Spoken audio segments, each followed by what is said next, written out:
Hey guys, welcome to the channel. As you see in the thumbnail, what if Naruto x female Kurama x female Haku x Ino x Tenten x Hinata? Before I start, please do support for more awesome content and subscribe my channel and like this video. Go support and follow the Thunderioper for writing that awesome fanfic, and also make sure to comment on this story, link in the description. Sleep didn't seem to be coming easily. It wasn't exactly surprising, considering the events that had taken place only hours before.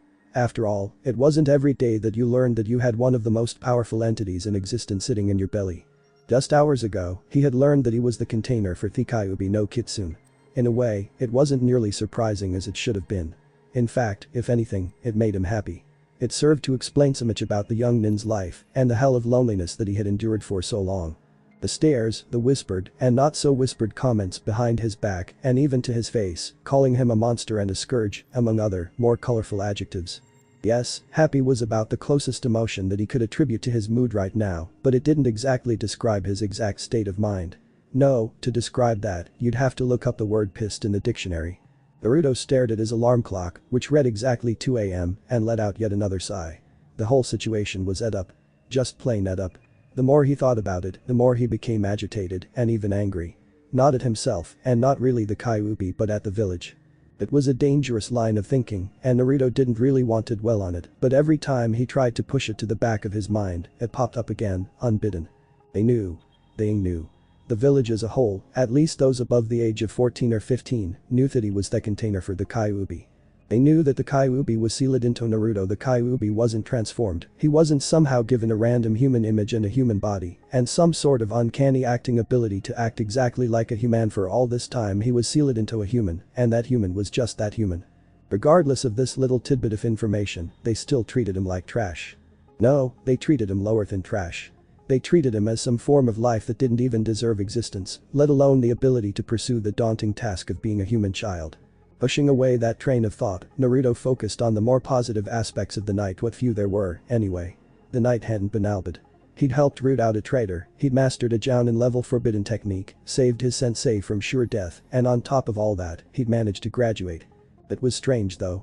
Mizuki, who was obviously a traitor to the village, would probably get more general respect than Naruto would, even after especially because of this incident.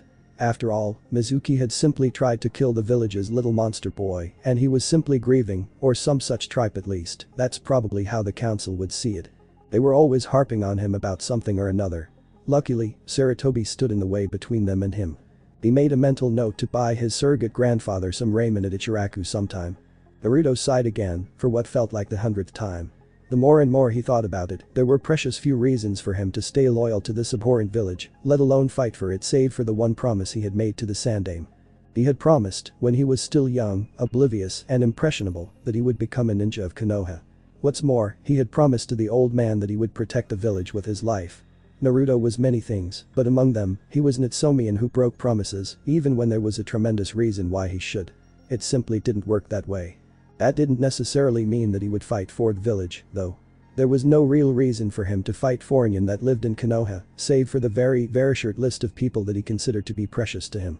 The Sandaime was easily at the top of that list, followed closely by the owners of Ichiraku Ramen, Haruka, and followed very distantly by Uchiha Sasuke, simply because he was one of the first people to ever truly acknowledge his existence beyond that of simply that boy. Naruto glanced at his alarm clock again and silently cursed. It was almost 3 AM now, and tomorrow he would be getting assigned teams. He needed sleep, and he needed it badly. He had to be at the very least Awaketamoro during the team assignment ceremony, and he wanted to be at least somewhat prepared for whatever came after that. It never really hurt to be prepared.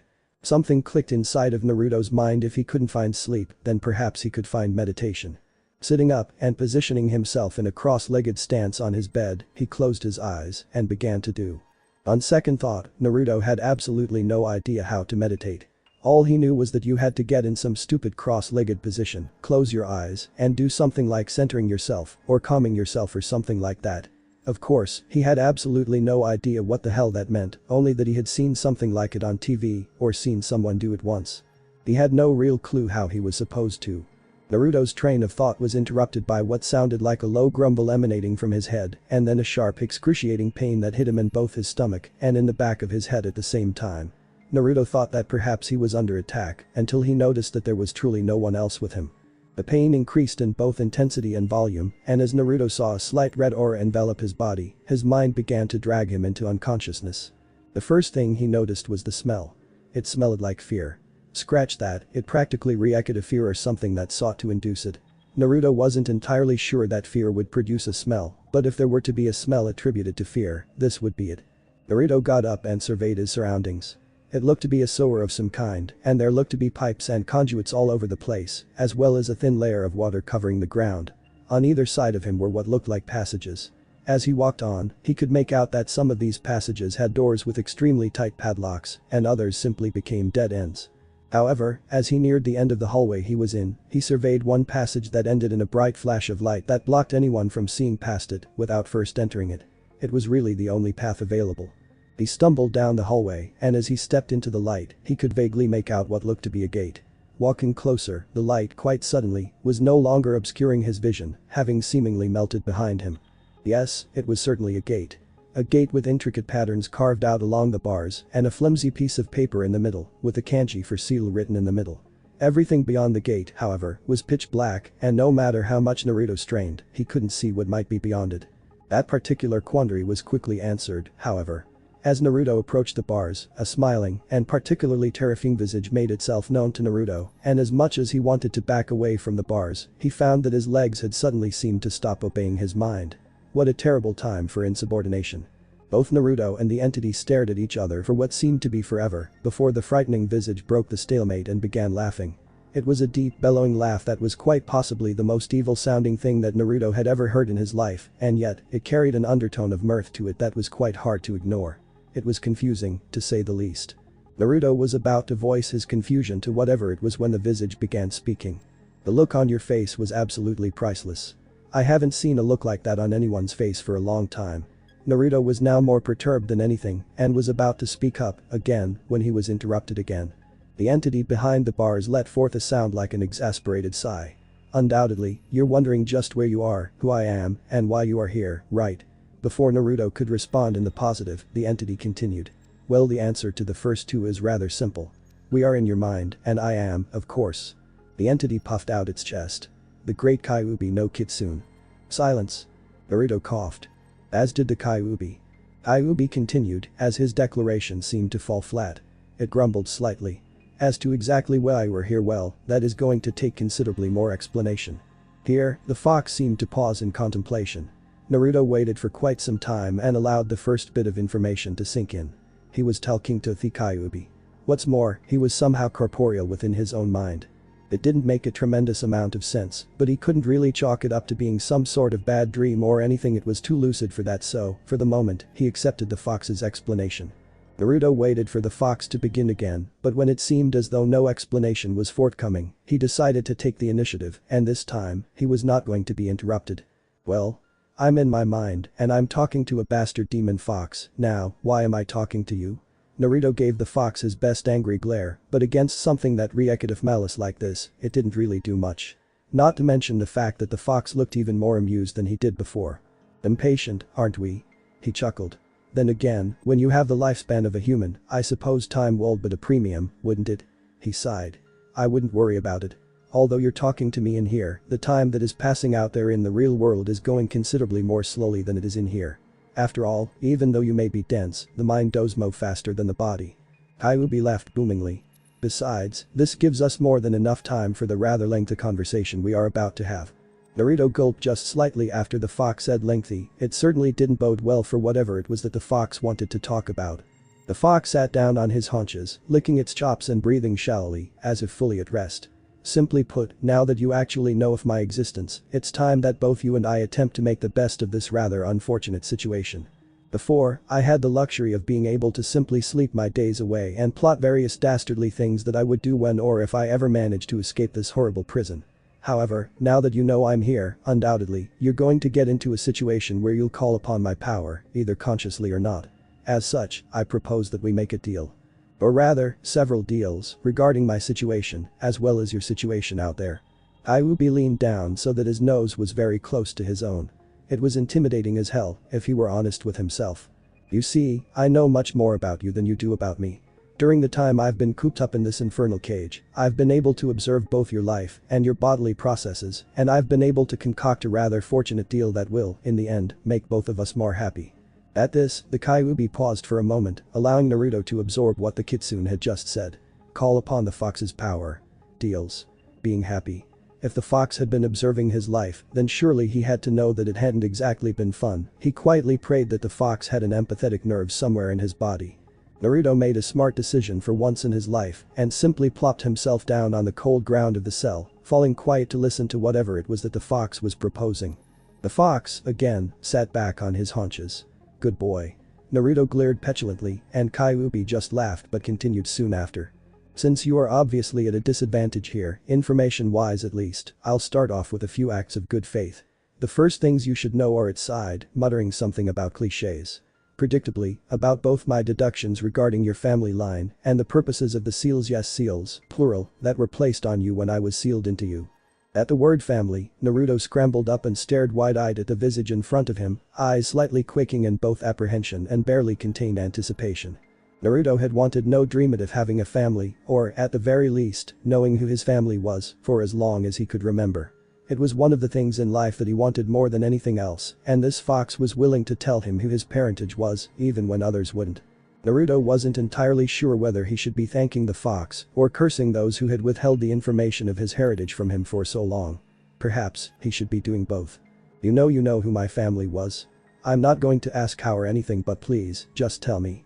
Naruto was beside himself at this point. He didn't care about any of the consequences, he had to know, and he would give almost anything to know. The fox merely smiled, not a tremendously evil smile either, but one that seemed at least somewhat genuine as a smile from an evil fox demon can get, anyway.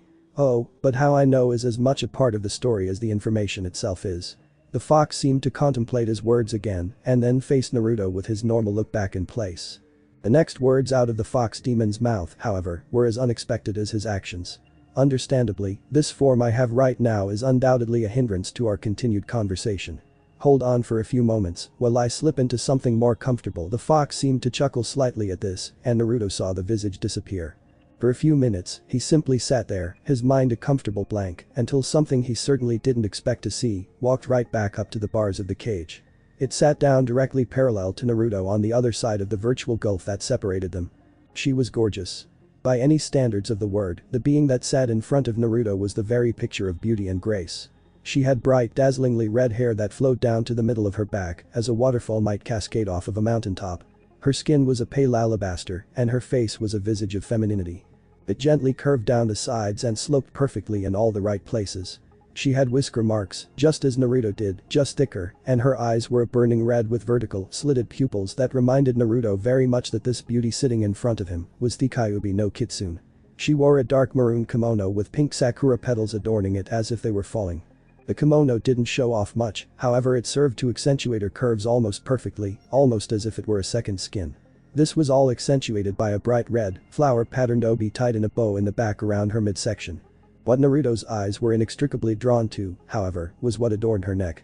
What looked to be a jet black collar was around her neck, with blood-red kanji written on it that Naruto couldn't quite discern from his vantage point. For whatever reason, it fascinated Naruto to look upon it, and only when Kyuubi cleared her throat did Naruto return to his senses. Now that he had his senses about him once again, he noticed something else about the girl in front of him. She looked to be no older than Naruto. She was developed, yes, but not overly so, and she was only a few inches taller than Naruto. Her facial features as well as certain curves about her didn't really seem to make her look any older or any younger than Naruto himself. Naruto was now curious. "Why is it that you don't look any older than me? I mean, you're like thousands of years old, right?" Naruto gave the Kyuubi a quizzical expression as he asked the question, but she just scoffed. This time, when she spoke, it was no longer that booming, ethereal voice that she held before, but rather a very feminine alto-pitched voice that sounded as though she could be any girl of 12 or 13. It still held an undercurrent of something though that made it sound authoritative. "I look this old because this is how old I choose to make myself. I am after all, a pseudo-immortal being, and I can choose to make myself look as old or as young as I need to be or want to be. It's one of the perks of being what I am." At this, Naruto seemed to gain a look of almost understanding on his face and adorned what could be construed as a smile on his face. Amazing, who would ever think that the Kyuubi would be a chick? All that destruction and stuff and the deep booming voice coming from a girl.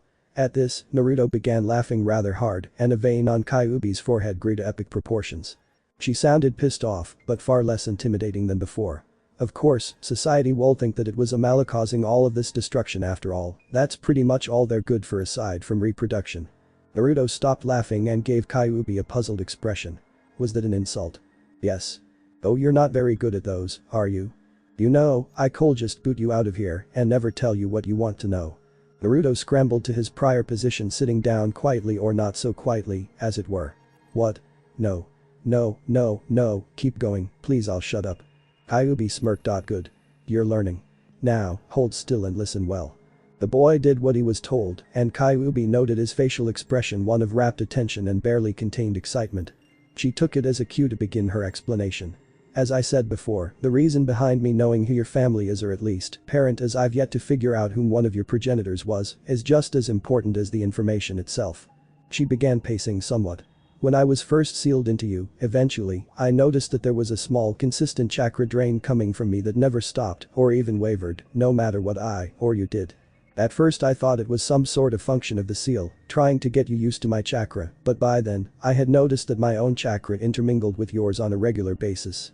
This smaller chakra drain was the function of something else entirely, and in time, I was able to figure out what it was. The Kyuubi paused only momentarily to see that the expression on Naruto's face was one of concentration and deep thought. Frankly, the Kyuubi was impressed that he was capable of such feats. Undaunted, she continued. The chakra drain was issue to something known as an impression seal. It is an arcane and almost extinct seal that has not been used in a very long time. She tapped her chin in contemplation for a moment. Almost 200 years if I remember correctly. She shrugged. To be perfectly honest, I have no clue why it was used on you, as it seems almost counterintuitive to do so. Her pacing increased in tempo as Naruto became even more enraptured, even though she was sure he didn't understand half of what she was saying. Regardless, she continued. Impression seals are used to bind characteristics of one person to another. For example, if say Sasuke's father were to use the impression seal on him, Sasuke would gain almost exact genetic characteristics of his father. His appearance would change, his bone structure would change, all traces of his mother's side of DNA would be completely obliterated from him. In essence, he would become a pseudo-clone of his father. He would still retain some original genetic characteristics, however they would have to be of the anomalous sort to actually qualify not to be wiped from his genetic structure. Here, Kyuubi paused again to see a tremendously confused-looking Naruto staring back at her. Barely repressing a sigh, she thought up a better paraphrasing than the long drawn-out explanation she was going to give. Basically, Naruto, if your father let's say were to use this seal on you, you would look almost exactly like him, and your body would be almost exactly like him, down to the basest functions of your brain and your organs, as well as your chakra. Your mother's traits would be purged from you. At this, Naruto seemed to have comprehension dawn on him and nodded his head, a bit too dumbstruck to say anything. She sighed slightly at his obliviousness, but kept pacing and thinking and reciting her conclusions. The problem with impression seals, however, is multifold. She counted off one on her index finger.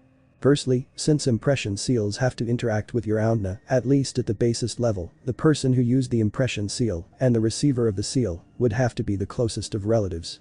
Father to son, brother to brother, mother to daughter, sister to sister, etc.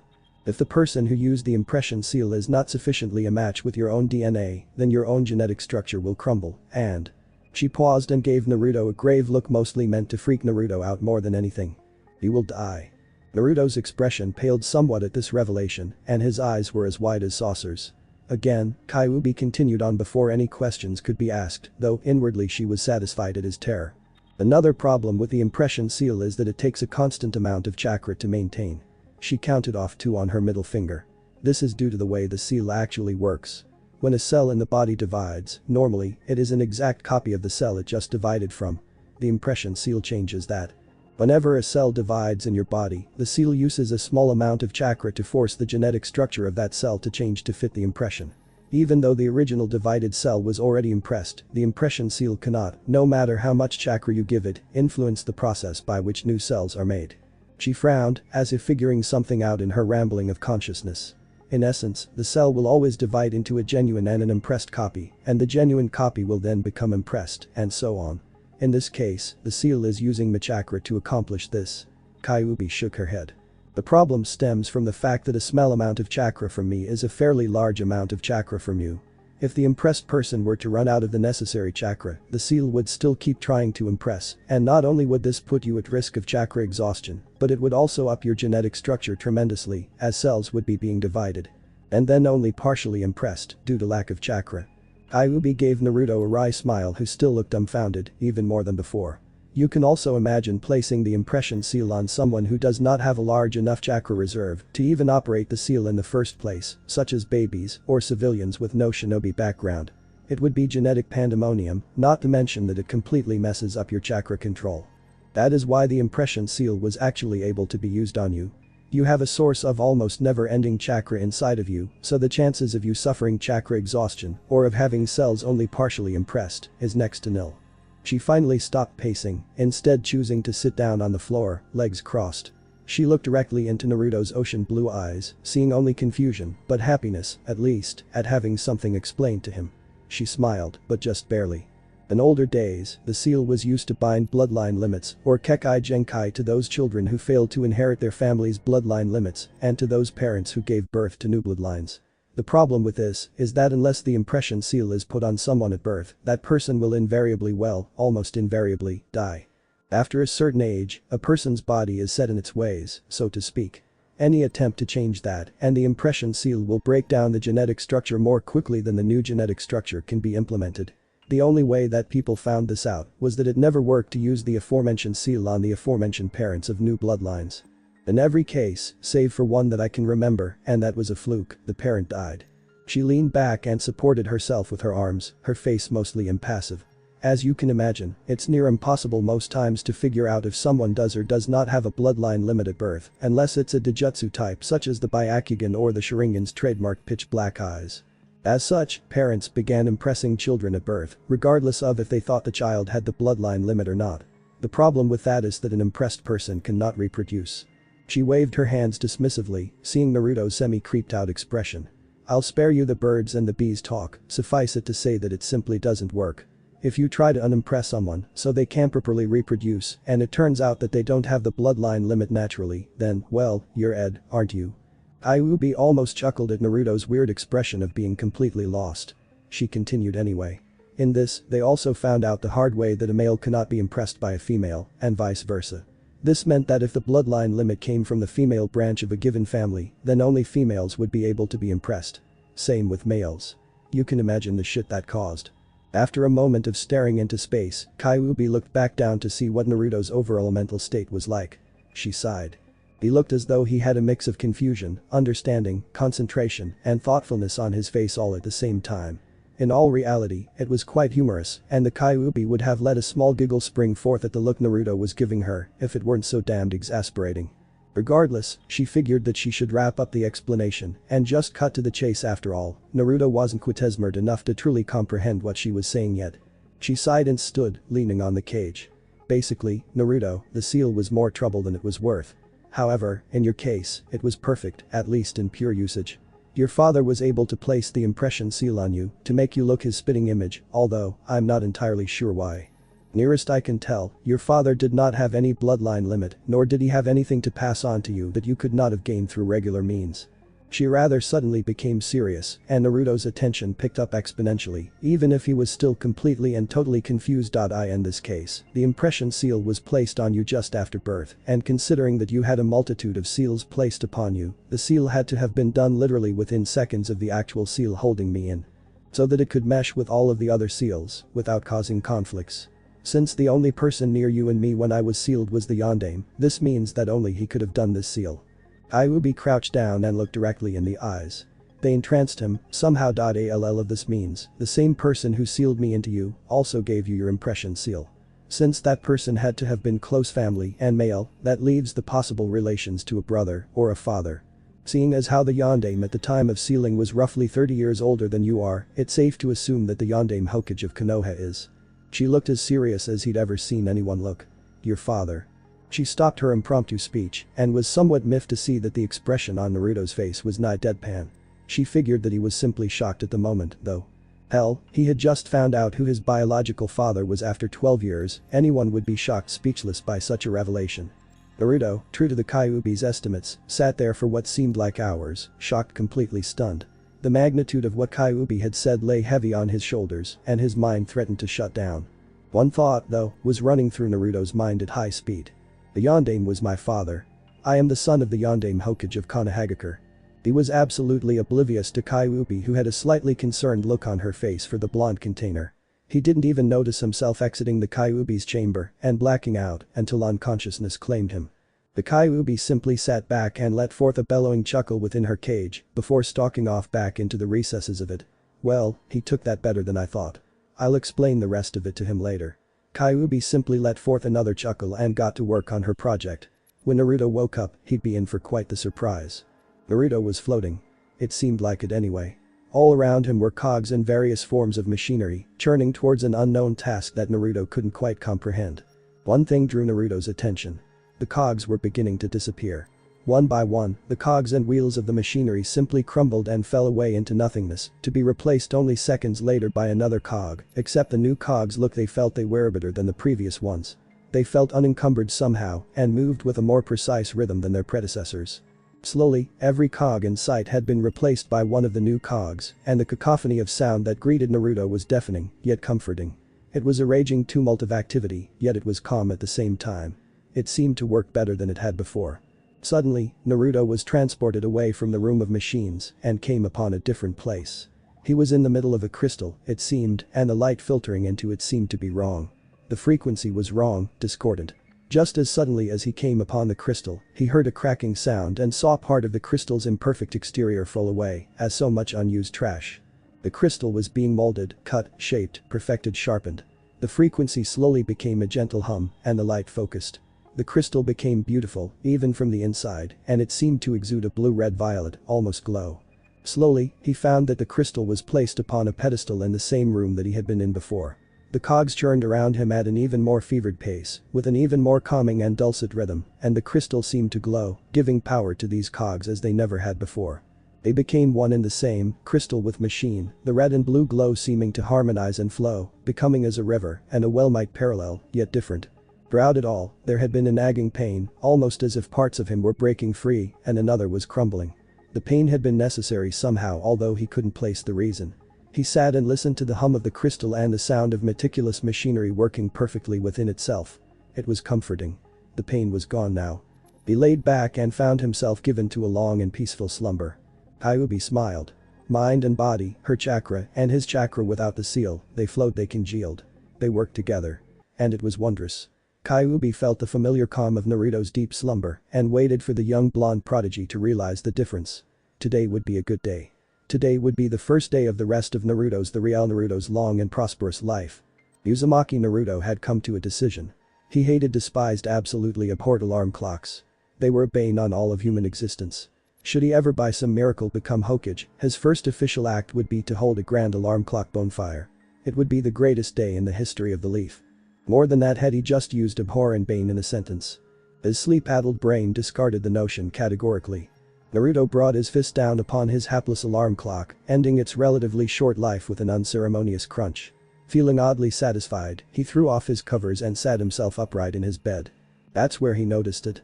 Either the bed had gotten shorter or he'd gotten taller. It wasn't a tremendous difference, maybe 4 inches in total, but it was enough, especially in one night his toes unexpectedly met the floor long before he thought they would, not giving him time to anticipate the cold sensation that would permeate his feet soon thereafter. He allowed himself a small shudder and then opened his eyes for the first time that day. He had definitely gotten taller.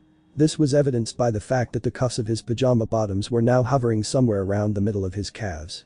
His pajama top was also unexpectedly short and constraining. What a bother. He resigned himself to finding some ingenious way to get a new pair of pajamas during the day.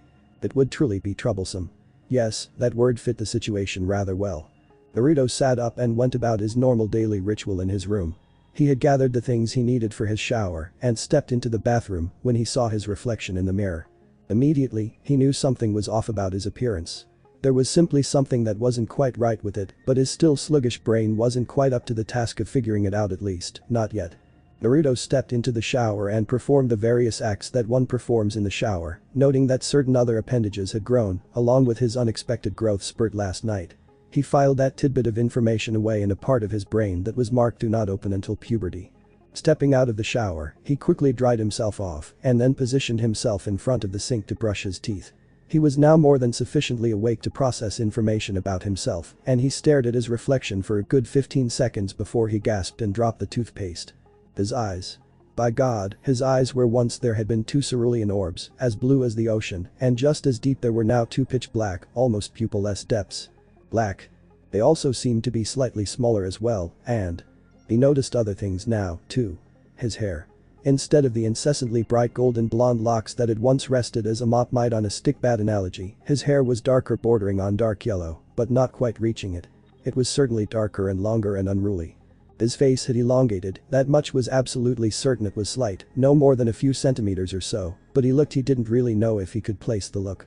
It was harder, more edged. Older. His whisker marks, which had been there since as long as he could remember, were now even more refined than they were before. They seemed thicker, and instead of simply being black streaks along his cheeks, they were now clefts along his cheeks, extending back and thickening slightly as they reached his jawline. The whisker marks, along with two slightly longer canine teeth in his mouth, gave him an almost animalistic appearance like a. Naruto became quite angry. He looked more like a fox. It wasn't that he didn't like the look, far from it. But he was already at over from the villagers every day for being the damned incarnation offer. Looking even more like a fox probably wouldn't help things. He forced himself to brush his teeth and perform the other morning rituals that needed doing in the bathroom, and then marched into his room, immediately calling out in his mind, hoping that his tenant could hear him. "You fox. What the hell did you do to me?" Silence for a moment. "Answer me." A yawn, almost. "What og morning to you too, sunshine." He actually growled, something he wasn't aware he could do. "I'll ask one more time. What did you do to me?" Naruto harder scoff in his mind. "Geez, if I would have known you would develop this type of attitude, I would never have done you the favor of removing the impression seal in the first place. Ungrateful cur." From angry to stunned in a half second. "Wait, what?" There were a few seconds of silence, and what sounded like an exasperated sigh. He got the distinct impression she had just face-palmed. "Why do I even try? Look, I removed your impression seal. It took some doing, but I managed it. The impression seal was the only seal directly connected to my chakra without a buffer to prevent me from simply flooding it with my chakra and breaking it. I have a feeling that it was designed that way on purpose, but I'm not going to look a gift horse in the mouth. A deep breath. Because your seal broke, I was able to successfully reverse its effects. In the time it took you to get a good night's sleep last night, for lack of a better word, I fixed you." Naruto was at a loss. The evil and horrible he thought Kyuubi no Kitsune had done him a favor. A huge favor, it seemed.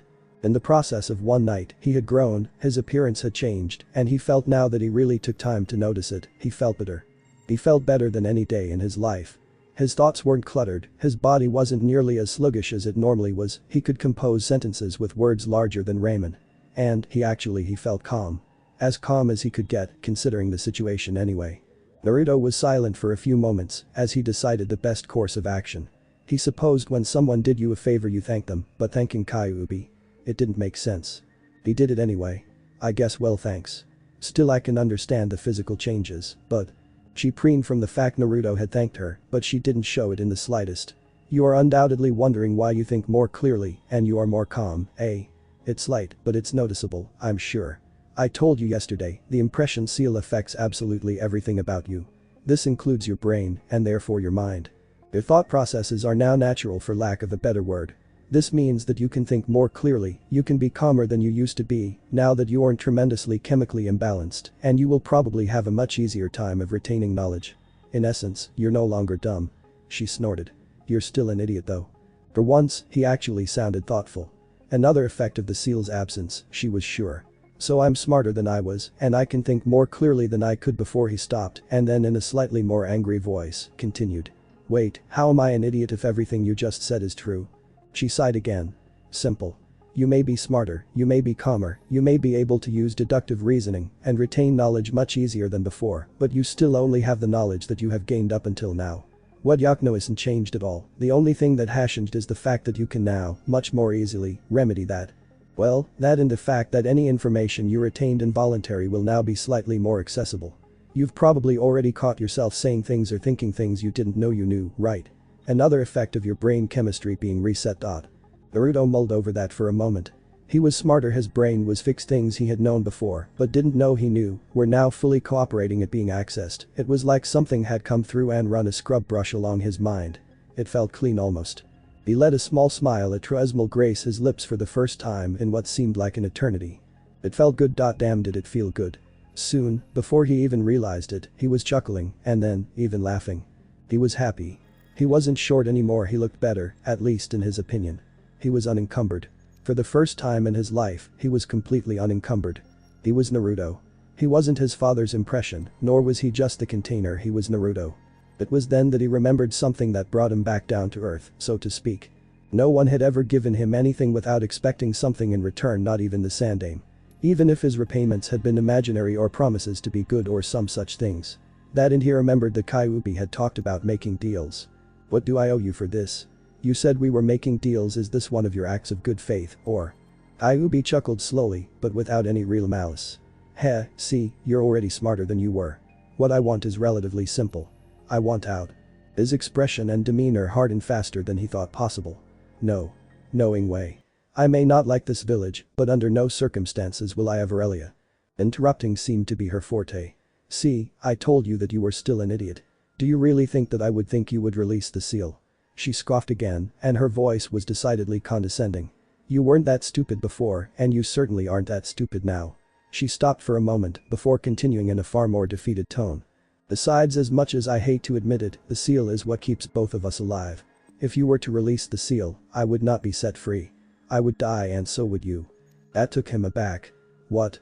That doesn't really make any sense. The seal holds you in, it doesn't kill you, and it doesn't, well, I suppose it doesn't really hurt me. She sighed. Remember when I told you that there were a multitude of seals placed on you?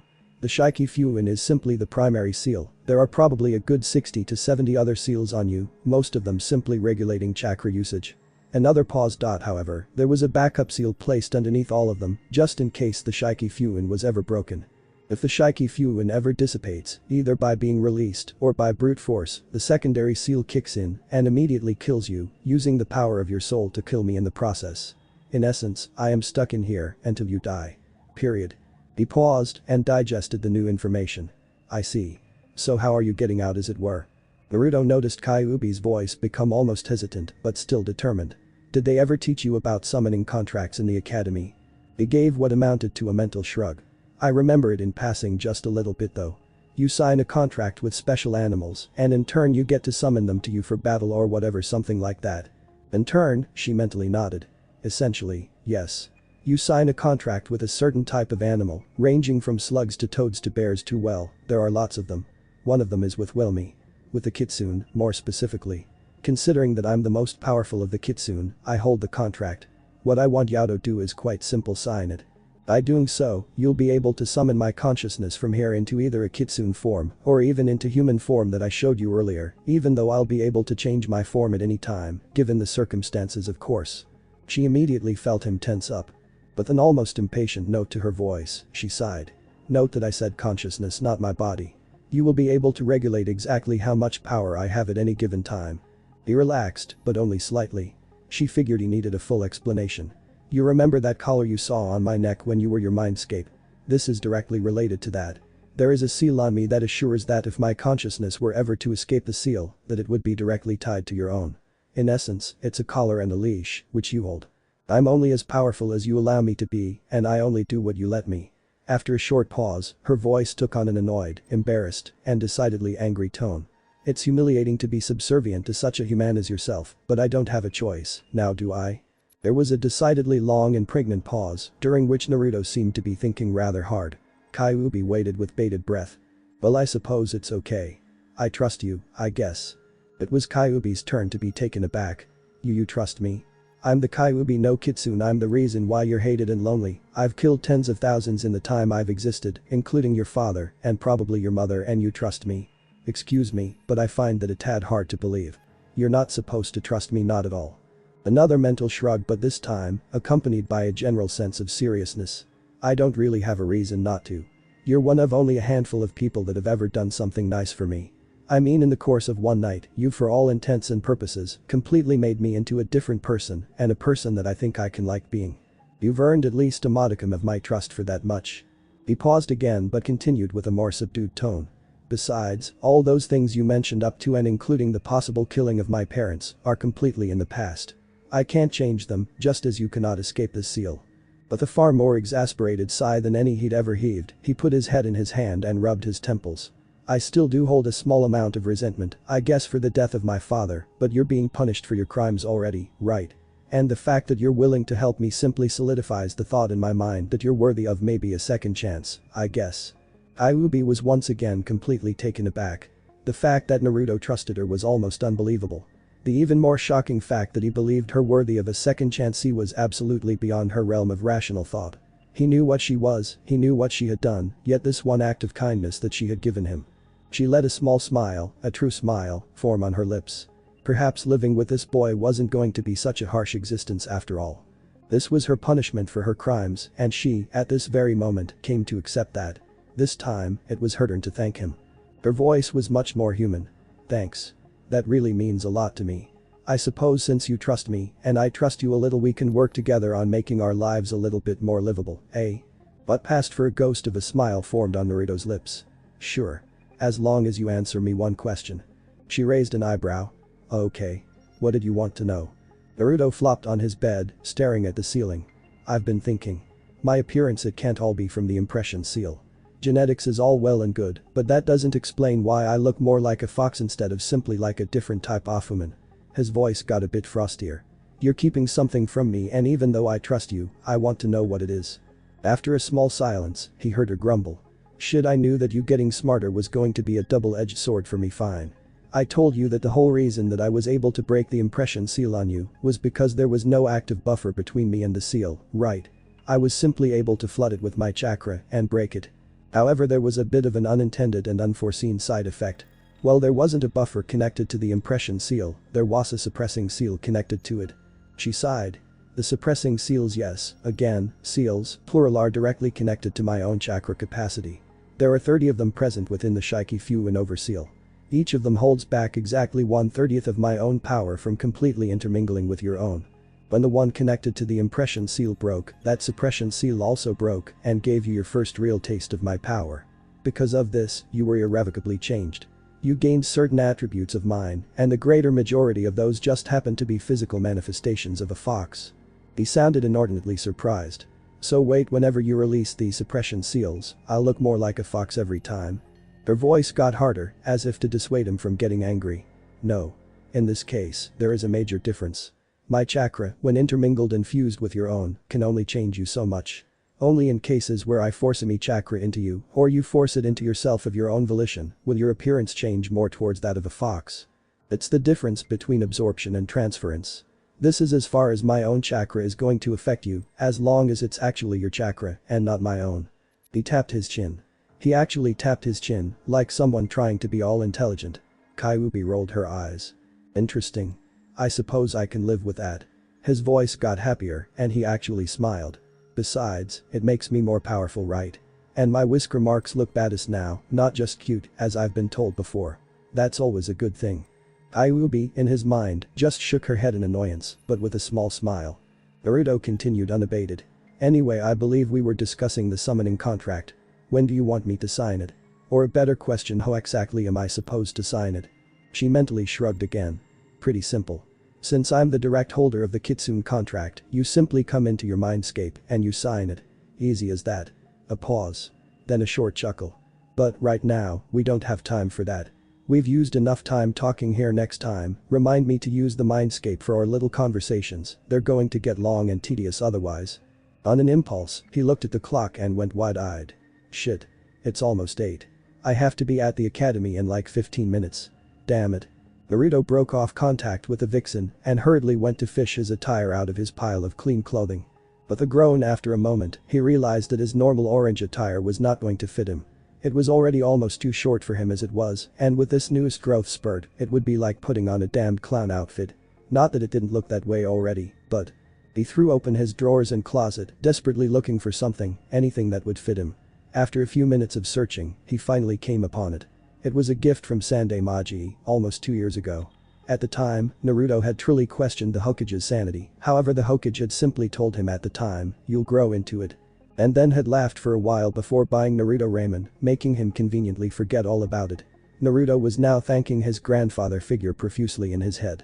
It was a pretty simple outfit, just a maroon tank top combined with black cargo shorts. Naruto quickly put them on, along with his forehead protector and shoes, which thankfully still fit mostly, and stared at himself in the mirror. The shorts and the shoes fit. As did the forehead protector, however the tank top was so damn tight that it became form-fitting. Naruto sighed. It was the only thing he had at the moment, so it'd have to do. He quickly grabbed an energy bar. Contrary to popular thinking, Naruto has things other than ramen in his cupboards, and shoved it successfully down his gullet before he burst out the door. Oh, this morning was starting out just wonderfully. First, her favorite outfit had been in the wash, so she had to wear her second favorite outfit to one of the most important days in her shinobi career, and then, by some fluke, she had managed to meet up with Ino Pig on the way to the academy. Couple that with the fact that her outfit was now getting scuffed up due to the unofficial race that she was having with the pig, and her morning was turning out just perfectly. Haruno Sakura had dreamed of this day since she was a little girl. The day that she would finally become a bona fide genin, and by doing so, win over Sasuke-kun. It was supposed to be a day without the interference of Ino Pig, and a day without having to wear anything less than her best. She had worn her best makeup, and even used her most advanced combing technique to hide at least some of her huge forehead. She sighed internally. She supposed that fairy tales simply weren't meant to be. But of course, she would still win over her Sasuke-kun. She was now neck and neck with Ino, and almost running towards the academy. They came upon an intersection, and for just a split second, in true anime style, time seemed to slow for just a moment as a red and black blur made its way into their field of vision. He was tall for his assumed age, easily taller than Sasuke by at least a few inches. His darkened, shaggy yellow blonde hair flowed in an almost fur-like way as he ran at a breakneck pace, and his face held a pseudo-mature and animalistic look that they noticed was bringing many forms of blushes out on women adjacent to them on the street. Along with a fair share of smirks and outright glares from the male population. The tank top on his upper body was obviously too small for him, but it showed off his lithe muscular features and his bronze-tanned arms in all their male glory. In a word, that was just what he was, masculine, the very picture of the word. And he was hot, if inner Sakura had anything to say about it. But one thing stood out above all other things as a defining feature about the blonde Adonis that was before them. He had 3 dark fox-like whisker marks running along each cheek, which served to only heighten his animalistic and masculine appearance. And only one person that Ino and Sakura knew had those whisker marks. Again, in true anime fashion, time seemed to return to normal, just as the red and black clothed boy bounded off towards his unknown destination, leaving a stunned and slightly blushing Ino and Sakura behind. Both had already stopped in the middle of the intersection and were staring in the direction that the muscular boy had vanished in, both wondering the same thing as they resumed their trek. Was that Naruto? The feeling was unreal, absolutely unreal. His body was a finely tuned machine, it moved with precision and purpose, his muscles coiling and uncoiling, releasing more force than he had ever been able to coax out of them before. His chakra was flowing without hindrance, and his mind was going 100 miles a second, but it wasn't simply floating from subject to subject, it was focused, crisp, precise. Unreal. The new and improved Uzumaki Naruto bounded from rooftop to rooftop, utterly oblivious to the stares of both hatred and admiration that he was receiving along the way, even from his supposed crush, Haruno Sakura. Nothing could bring him down from this natural high. For the first time in his life, he felt as though he was real, as though his mind and his body were actually obeying him, as though he was truly a shinobi. He was able to move more easily, think more clearly, and he felt alive. It was a wonderful feeling, absolutely wonderful. Naruto had made record time to the academy, beating his previous record easily. From his home to the academy grounds, it took him only 5 minutes at a hard pace to reach his destination. He had never been able to make it from his apartment to the academy in anything less than 10 minutes before, and he found himself with a full 10 minutes to spare before class began. He landed deftly on the edge of the academy grounds and began a leisurely pace towards the academy itself. By the time he had reached the classroom, he had become slightly unnerved by the stares he was getting and wondering if perhaps it might have been a good idea to cover up his face somehow before he came here. Naruto cursed slightly under his breath. He would have to see if he couldn't get himself some sort of face mask or something before the day was over. He was internally glad that the stares weren't of hatred or derision, but they were stares nonetheless, and Naruto had an understandable aversion to them. Naruto walked into the classroom with his hands in his pockets and his face down, hoping to somehow hide his face from prying eyes, and as silently as he could, he made his way to his favorite seat in the room, which coincidentally was only 1 seat away from Sasuke. Silently cheering whatever deity was looking out for him that day, his little attempt at hiding his face seemed to have worked, and while he was still receiving stares from some in the class due to his form of dress and obvious growth spurt, he was sure that they were just passing glances at best. That was, until a certain hidden genius decided to engage him in conversation. Oi, Naruto, this meeting is only for those that passed the Genin exam. You're not supposed to be here. From a passing glance, Shikamaru looked as though his expression was more confused than arrogant or derisive. Instead of actually responding, Naruto simply raised his head up slightly and pointed at the forehead protector, silently praying that it didn't give Shikamaru a good enough view of his face to actually cause him to actually comment on it. The deity that had been watching over him that day, at that moment, apparently chose to forsake him. Nah Naruto, what the hell happened to your face and your eyes, what the hell? At that one comment, most of the conversation in the room stopped. He cursed under his breath. He put his head back down. Had a growth spurt. Naruto silently cursed again. There was another change. He hadn't noticed it when he was talking to the Kyuubi, but his voice had gotten slightly deeper as well.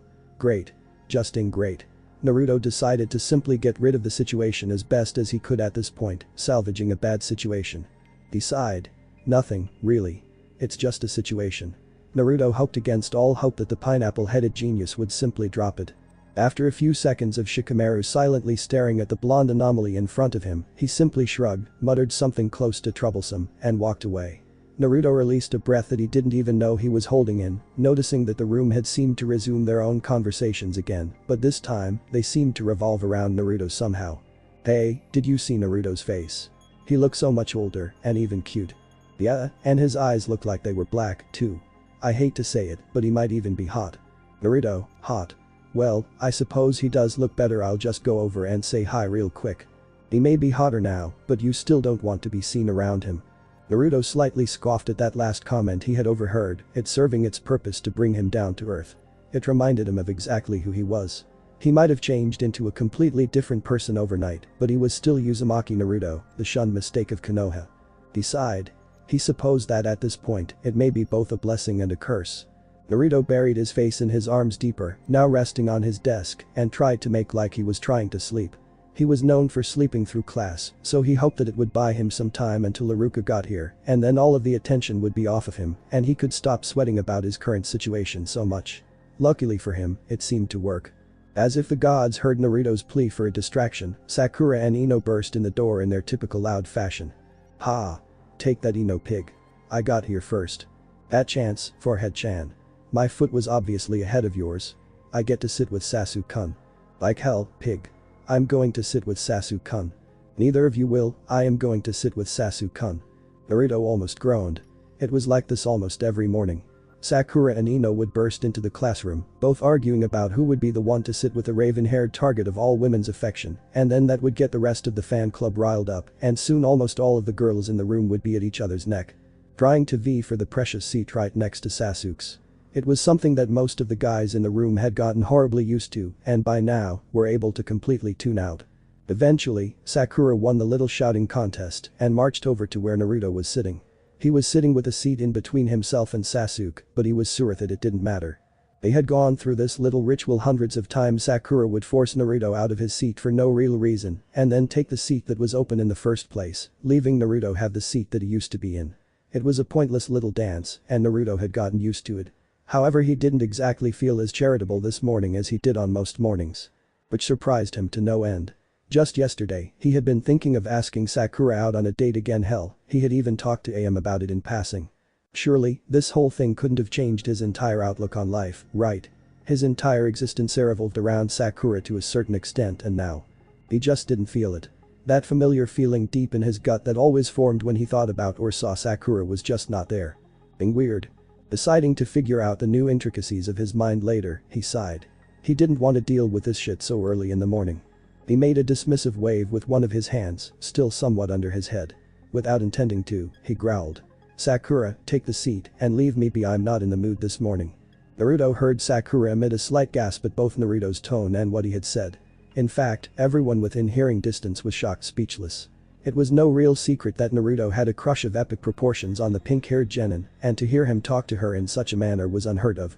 Even if it was polite and mostly non-abrasive, he usually fawned over her like a puppy. Hell, he hadn't even added a chance suffix. Sakura was about to respond with some kind of snarling retort, but she had a flash of the blonde-haired boy running past her on the street. The way his hair had flowed, his body, his face, if she was anything, she was smart. Being in between both Sasuke-kun and the somehow miraculously changed Naruto would give her the ability to not only dote on her Sasuke-kun, but also to find out exactly what was up with Naruto. After all, if he really was as hot as he had looked out there, then maybe she could set him up with Ino or something to get her mind off of her Sasuke-kun. One-track mind. But Naruto heard no response from Sakura. He raised his head ever so slightly to find, to his never-ending surprise, that Sakura had done exactly what he asked of her. Naruto mulled on this for a moment. Perhaps it was better to be feared than loved. His previous attempts to win her over were fruitless, and he had been as sweet as honey. Just one application of moderately applied gruff and force had kowtowed her. It wasn't necessarily fear but girls were weird. He stored that particular piece of contemplative inner monologue away and spared a glance at the pink-haired girl to his left. He saw her glance in his direction, and it looked as though she was just about to open her mouth to ask a question when the all-too-familiar presence of Iruka burst into the room. "Everyone sit down and shut up." This, of course, got exactly the response Iruka wanted.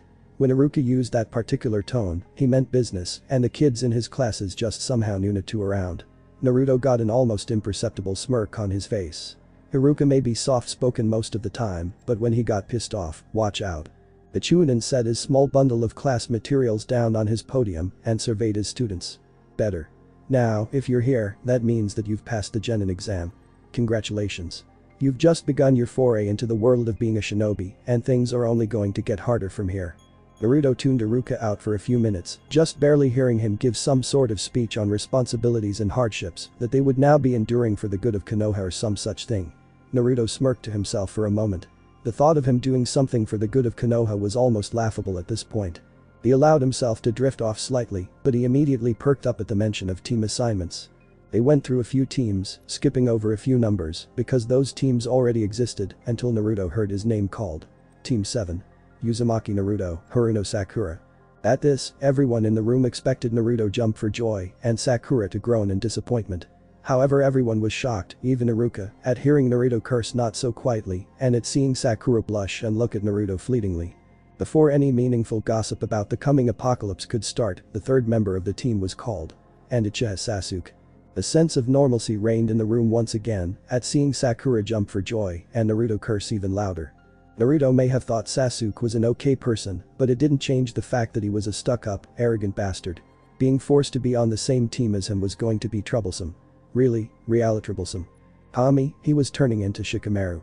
After a few more minutes of incessant drawling done by Iruka, people began to filter out of the classroom for a lunch break. Naruto took this as the perfect opportunity to disappear for a while. After quite a few people had left, he made a slight jog for a window, and just as he was preparing to jump out the window, he felt a hand on his shoulder. He should have figured. Iruka would want to talk to him, wouldn't he? Of all the times for Iruka to be a mother hen. "Naruto, I noticed that you're not exactly yourself today. Is there anything you need to talk about?" The Chunin became somewhat meeker, but mostly just dropped the level of his voice. "I mean, with what happened last night and all." Iruka seemed to trail off slightly, trying not to mention too much in a public environment. Naruto sighed slightly. If anything, Iruka was consistent. He supposed that it wouldn't hurt to tell Iruka what had happened in the time betwixt last night, and now after all, Iruka was almost a brother-father something like that to the blonde-haired boy. He sighed and hung his head slightly. "Iruka-sensei, there's a reason that I'm not exactly myself today. Or I guess you could say that I'm more of myself than I was even yesterday." Naruto seemed to grumble at his apparent lack of ability to explain his situation. He needed to take this elsewhere. "Do you have some place we could talk for a bit?" Naruto resisted the urge to turn around and show Iruka his face. It wouldn't do to have Iruka freak out in the classroom. Does it have to do with? Iruka's voice took on a positively chilly tone. "Him?" Iruka gave Naruto a concerned glance, and Naruto simply nodded the affirmative. Iruka's eyes widened slightly before calming down. It wouldn't do for him to freak out when his student was depending on him. "Yeah, sure Naruto, come with me. We can go to my office." With that, Iruka turned around and led Naruto to his office, which was really no bigger than a large broom closet, but Naruto supposed that it was about as private as he was going to get at the moment. When Naruto got there, Iruka did a quick jutsu that Naruto recognized as a privacy jutsu. He really to learn that one. Deciding to get it over with a sigh, Naruto brought up his head to face Iruka, and just as expected, Iruka gasped and began throwing a bevy of questions at him. "Naruto. What happened? Your eyes, your whisker marks your face, what exactly happened?" The Chunin's eyes narrowed. "What did the Kyuubi do? Do we need to go see the Sandaime? If it was a villager, I'll..." He'd been in this situation before. Iruka being too overprotective of him and almost panicking at something. "Iruka-sensei. Calm down for a sec, I'll explain everything." He sighed and rubbed the bridge of his nose. "Yes, the Kyuubi did something. Yes, I should probably go see the Sandaime at some point. No, the villagers haven't done anything today, Naruto grumbled again and rubbed the bridge of his nose harder. This may take a while, Iruka-sensei, so I suggest you get comfortable. With that, Naruto launched into an abbreviated version of exactly what had happened last night, carefully omitting anything about knowing who his father was or anything about what exactly he was giving the Kyuubi in exchange for all of this. He also made sure to be as vague as possible, considering his surroundings. The explanation lasted a good 15 minutes, and by the end, Iruka was dumbfounded, or at least, it looked like it. Naruto sat there, in silence, for a few more minutes before Iruka seemed to actually realize exactly what had been said, and lowered his eyes slightly, as if in deep thought. Naruto, let me see if I've got this straight. You talked with the Kyuubi, and he the Chunin corrected himself with a flinch of exasperation. She said that you had some kind of weird seal placed on you at birth that messed with your genetic structure, so for some reason, she took it off of you, and you woke up like this. Damn. Iruka seemed to imitate Naruto's gesture, rubbing the bridge of his nose with vigor. This is a lot to take in. The blonde-haired genin was somewhat amused that Iruka could summarize the life-changing events in his life so well. Yeah, that's the basic gist of it. It's a bit more complicated than that, but yeah, it kind of floored me too. I mean, I go to bed, I talk with a giant fox, and somehow, in the morning, I'm completely different than what I was before. Shit, the last 2 days of my life have been some of the most eventful in my entire existence. Naruto chuckled slightly and put one arm on the back of his neck, in typical Naruto fashion. Iruka smiled. It seemed as though the old Naruto was still there, at least in his mannerisms. Iruka became serious again. You know, Naruto, you're really going to have to talk to the Sandaime after you meet your sensei. He's definitely going to want to know more about this. Iruka's eyes shined of concern for his blonde charge, but he also had a duty to the village, and this definitely qualified under that heading. Naruto sighed and gave an almost resigned nod of his head. I know, and to be honest, Iruka-sensei, I kind of left a few things out about all of this. I don't really want to say anything about a few things that happened last night, unless I'm in the Hokage Tower. Seeing the more questioning than hurt expression on his most precious person's face, he flinched and waved his hand in dismissal. I trust your privacy, Jutsu, but I don't want to take any chances, otherwise, you'd know everything I do. Iruka smiled. It was good to know that his honorary brother-son, whatever he was, still trusted him so much. Of course, Naruto. I take it that means you want me to come with you when you talk with the Hokage. Iruka had learned through the years to pick up the silent cues that Naruto gave him, and right now, Naruto was definitely showing that he was insecure about the whole situation. Naruto smiled almost imperceptibly at Iruka's ability to read him. Yeah, if you don't mind, that is. Naruto hoped that Iruka didn't have some Chunin meeting or teacher's meeting that he had to go to, otherwise he would have to put his meeting with the Sandaime off for a few hours. Iruka got a slight pensive look on his face before returning his look to one of concern. Well, I was supposed to have a teacher's meeting right after this, but I think this definitely takes precedence, don't you? Iruka smiled at Naruto, with Naruto smiling right back. Naruto knew that he could count on Iruka in times like this. Before Naruto could thank him though, Iruka seemed to notice the time, and his smile transformed into a slightly harried frown. Damn, it's time to head back to class, Naruto. After you're done meeting with your sensei, come find me, and we can go talk to the Sandaime. Iruka gave a reassuring smile to Naruto, and Naruto nodded at Iruka before they both silently made their way back to the classroom. Unfortunately for Naruto, he completely forgot to keep his head down. The second that he walked into the classroom, most conversation stopped. Naruto smacked himself mentally for forgetting something so important. He noticed that most of the guys in the room had looks on their faces that were about as close to jealousy as you can get. The girls, however, most of them were blushing profusely. Hinata even fainted. Naruto contemplated his reaction for a moment before deciding to throw caution to the wind. He bared his fangs at the class, causing everyone to recoil slightly in shock. Allowing himself a small smile, he made his way to his seat. Perhaps he was right. Being feared practically trounced being loved, for the most part anyway. He sat down and crossed his arms over his chest, as if daring anyone to come near him. Not surprisingly, no one did. Naruto had been sitting in the same seat for the better part of an hour. Everyone except for those in Team 7 had already left the room, including Iruka. It seemed as though he'd be able to make the teachers' meeting after all. The last hour had been spent in complete silence. Sasuke was staring out the window, no doubt plotting something nefarious. Sakura was doting on the raven-haired head case, but Naruto noticed that she sent him a look every now and again, obviously trying to scope him out for whatever reason. It was getting to be a tad bit irritating. He decided to simply get it over with. Boy, Sakura, why in the hell do you keep glancing at me?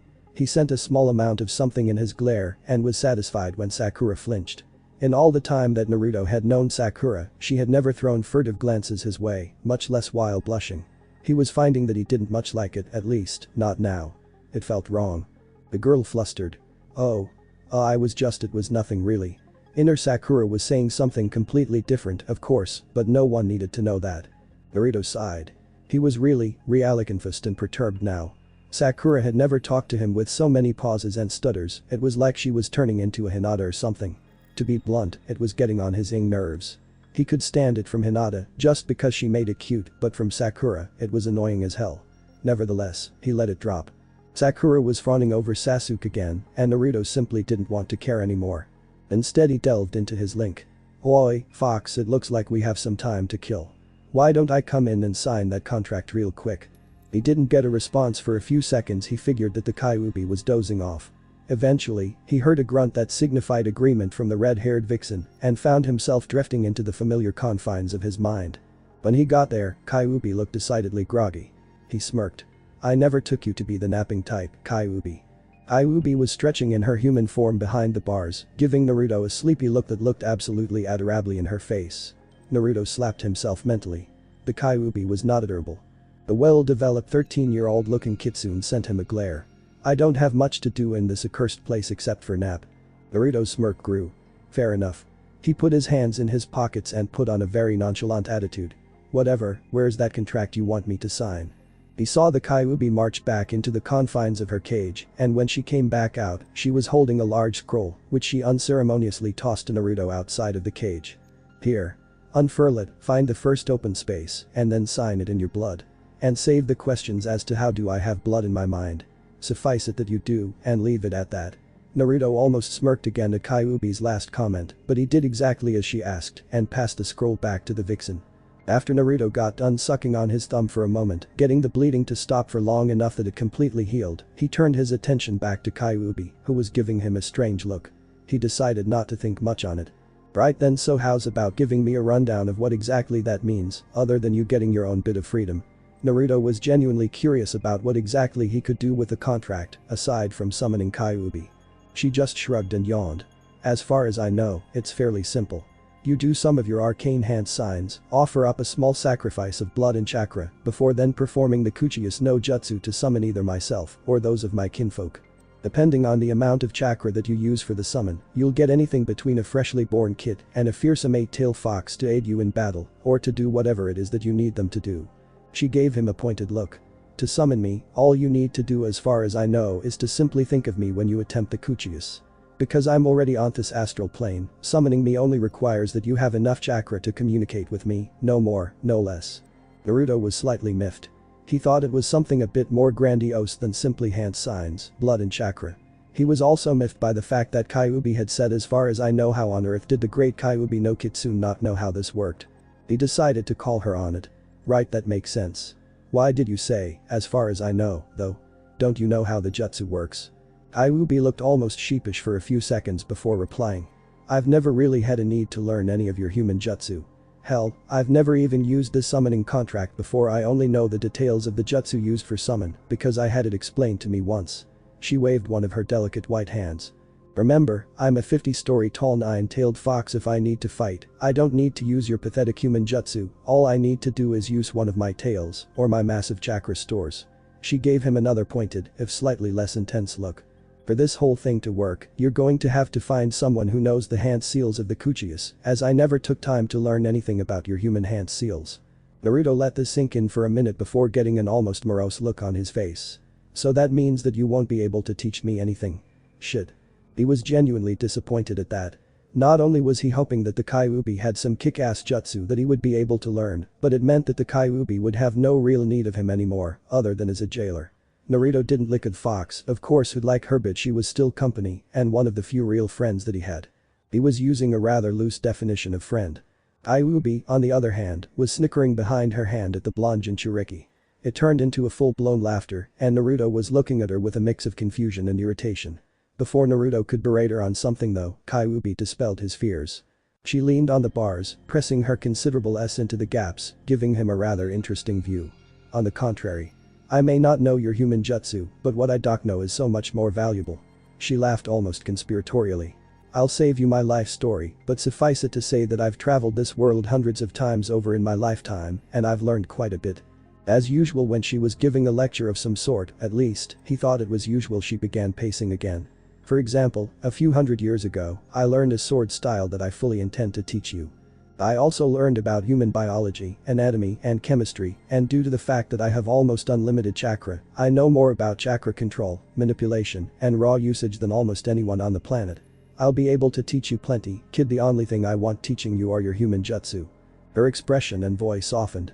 Remember, we told each other that we would work to make our lives better, and I fully intend on doing just that. Naruto just stared at the Kyuubi for a few moments before a face-splitting grin made its way onto his face.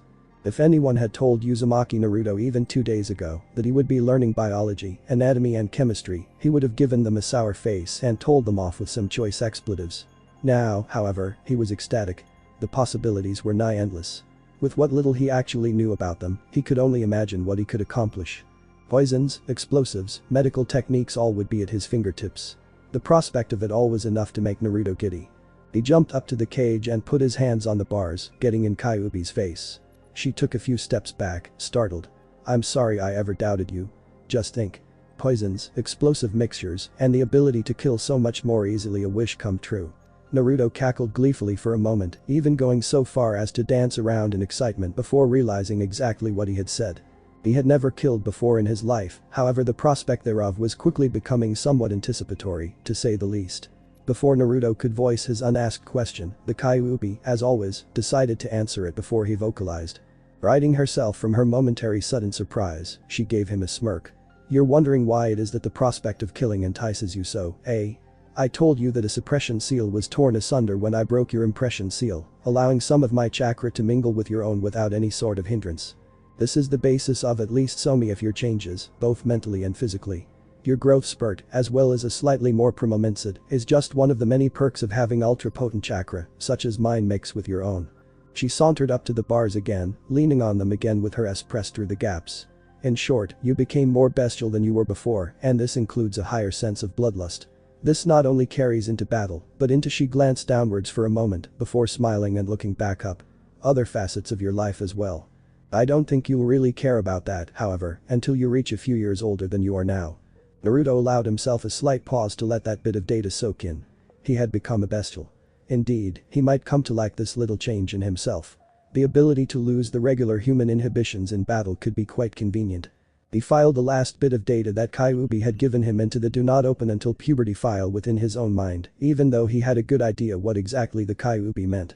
More questions bubbled to the surface about their little agreement, however, and he decided to get some answers. This is all well and good, but there are a few things here that don't make sense in the slightest. If you don't know any human jutsu, why is it that you know so much about seals? Furthermore, why is it that you know a sword style, when you have absolutely no need for it? Quite a bit of what you are saying is contradicting yourself. Naruto gave the Kyuubi a thoughtful look and crossed his arms over his chest. Said Fox chuckled slightly and gave a dismissive gesture with her arms. I know about seals because I have studied them in great length.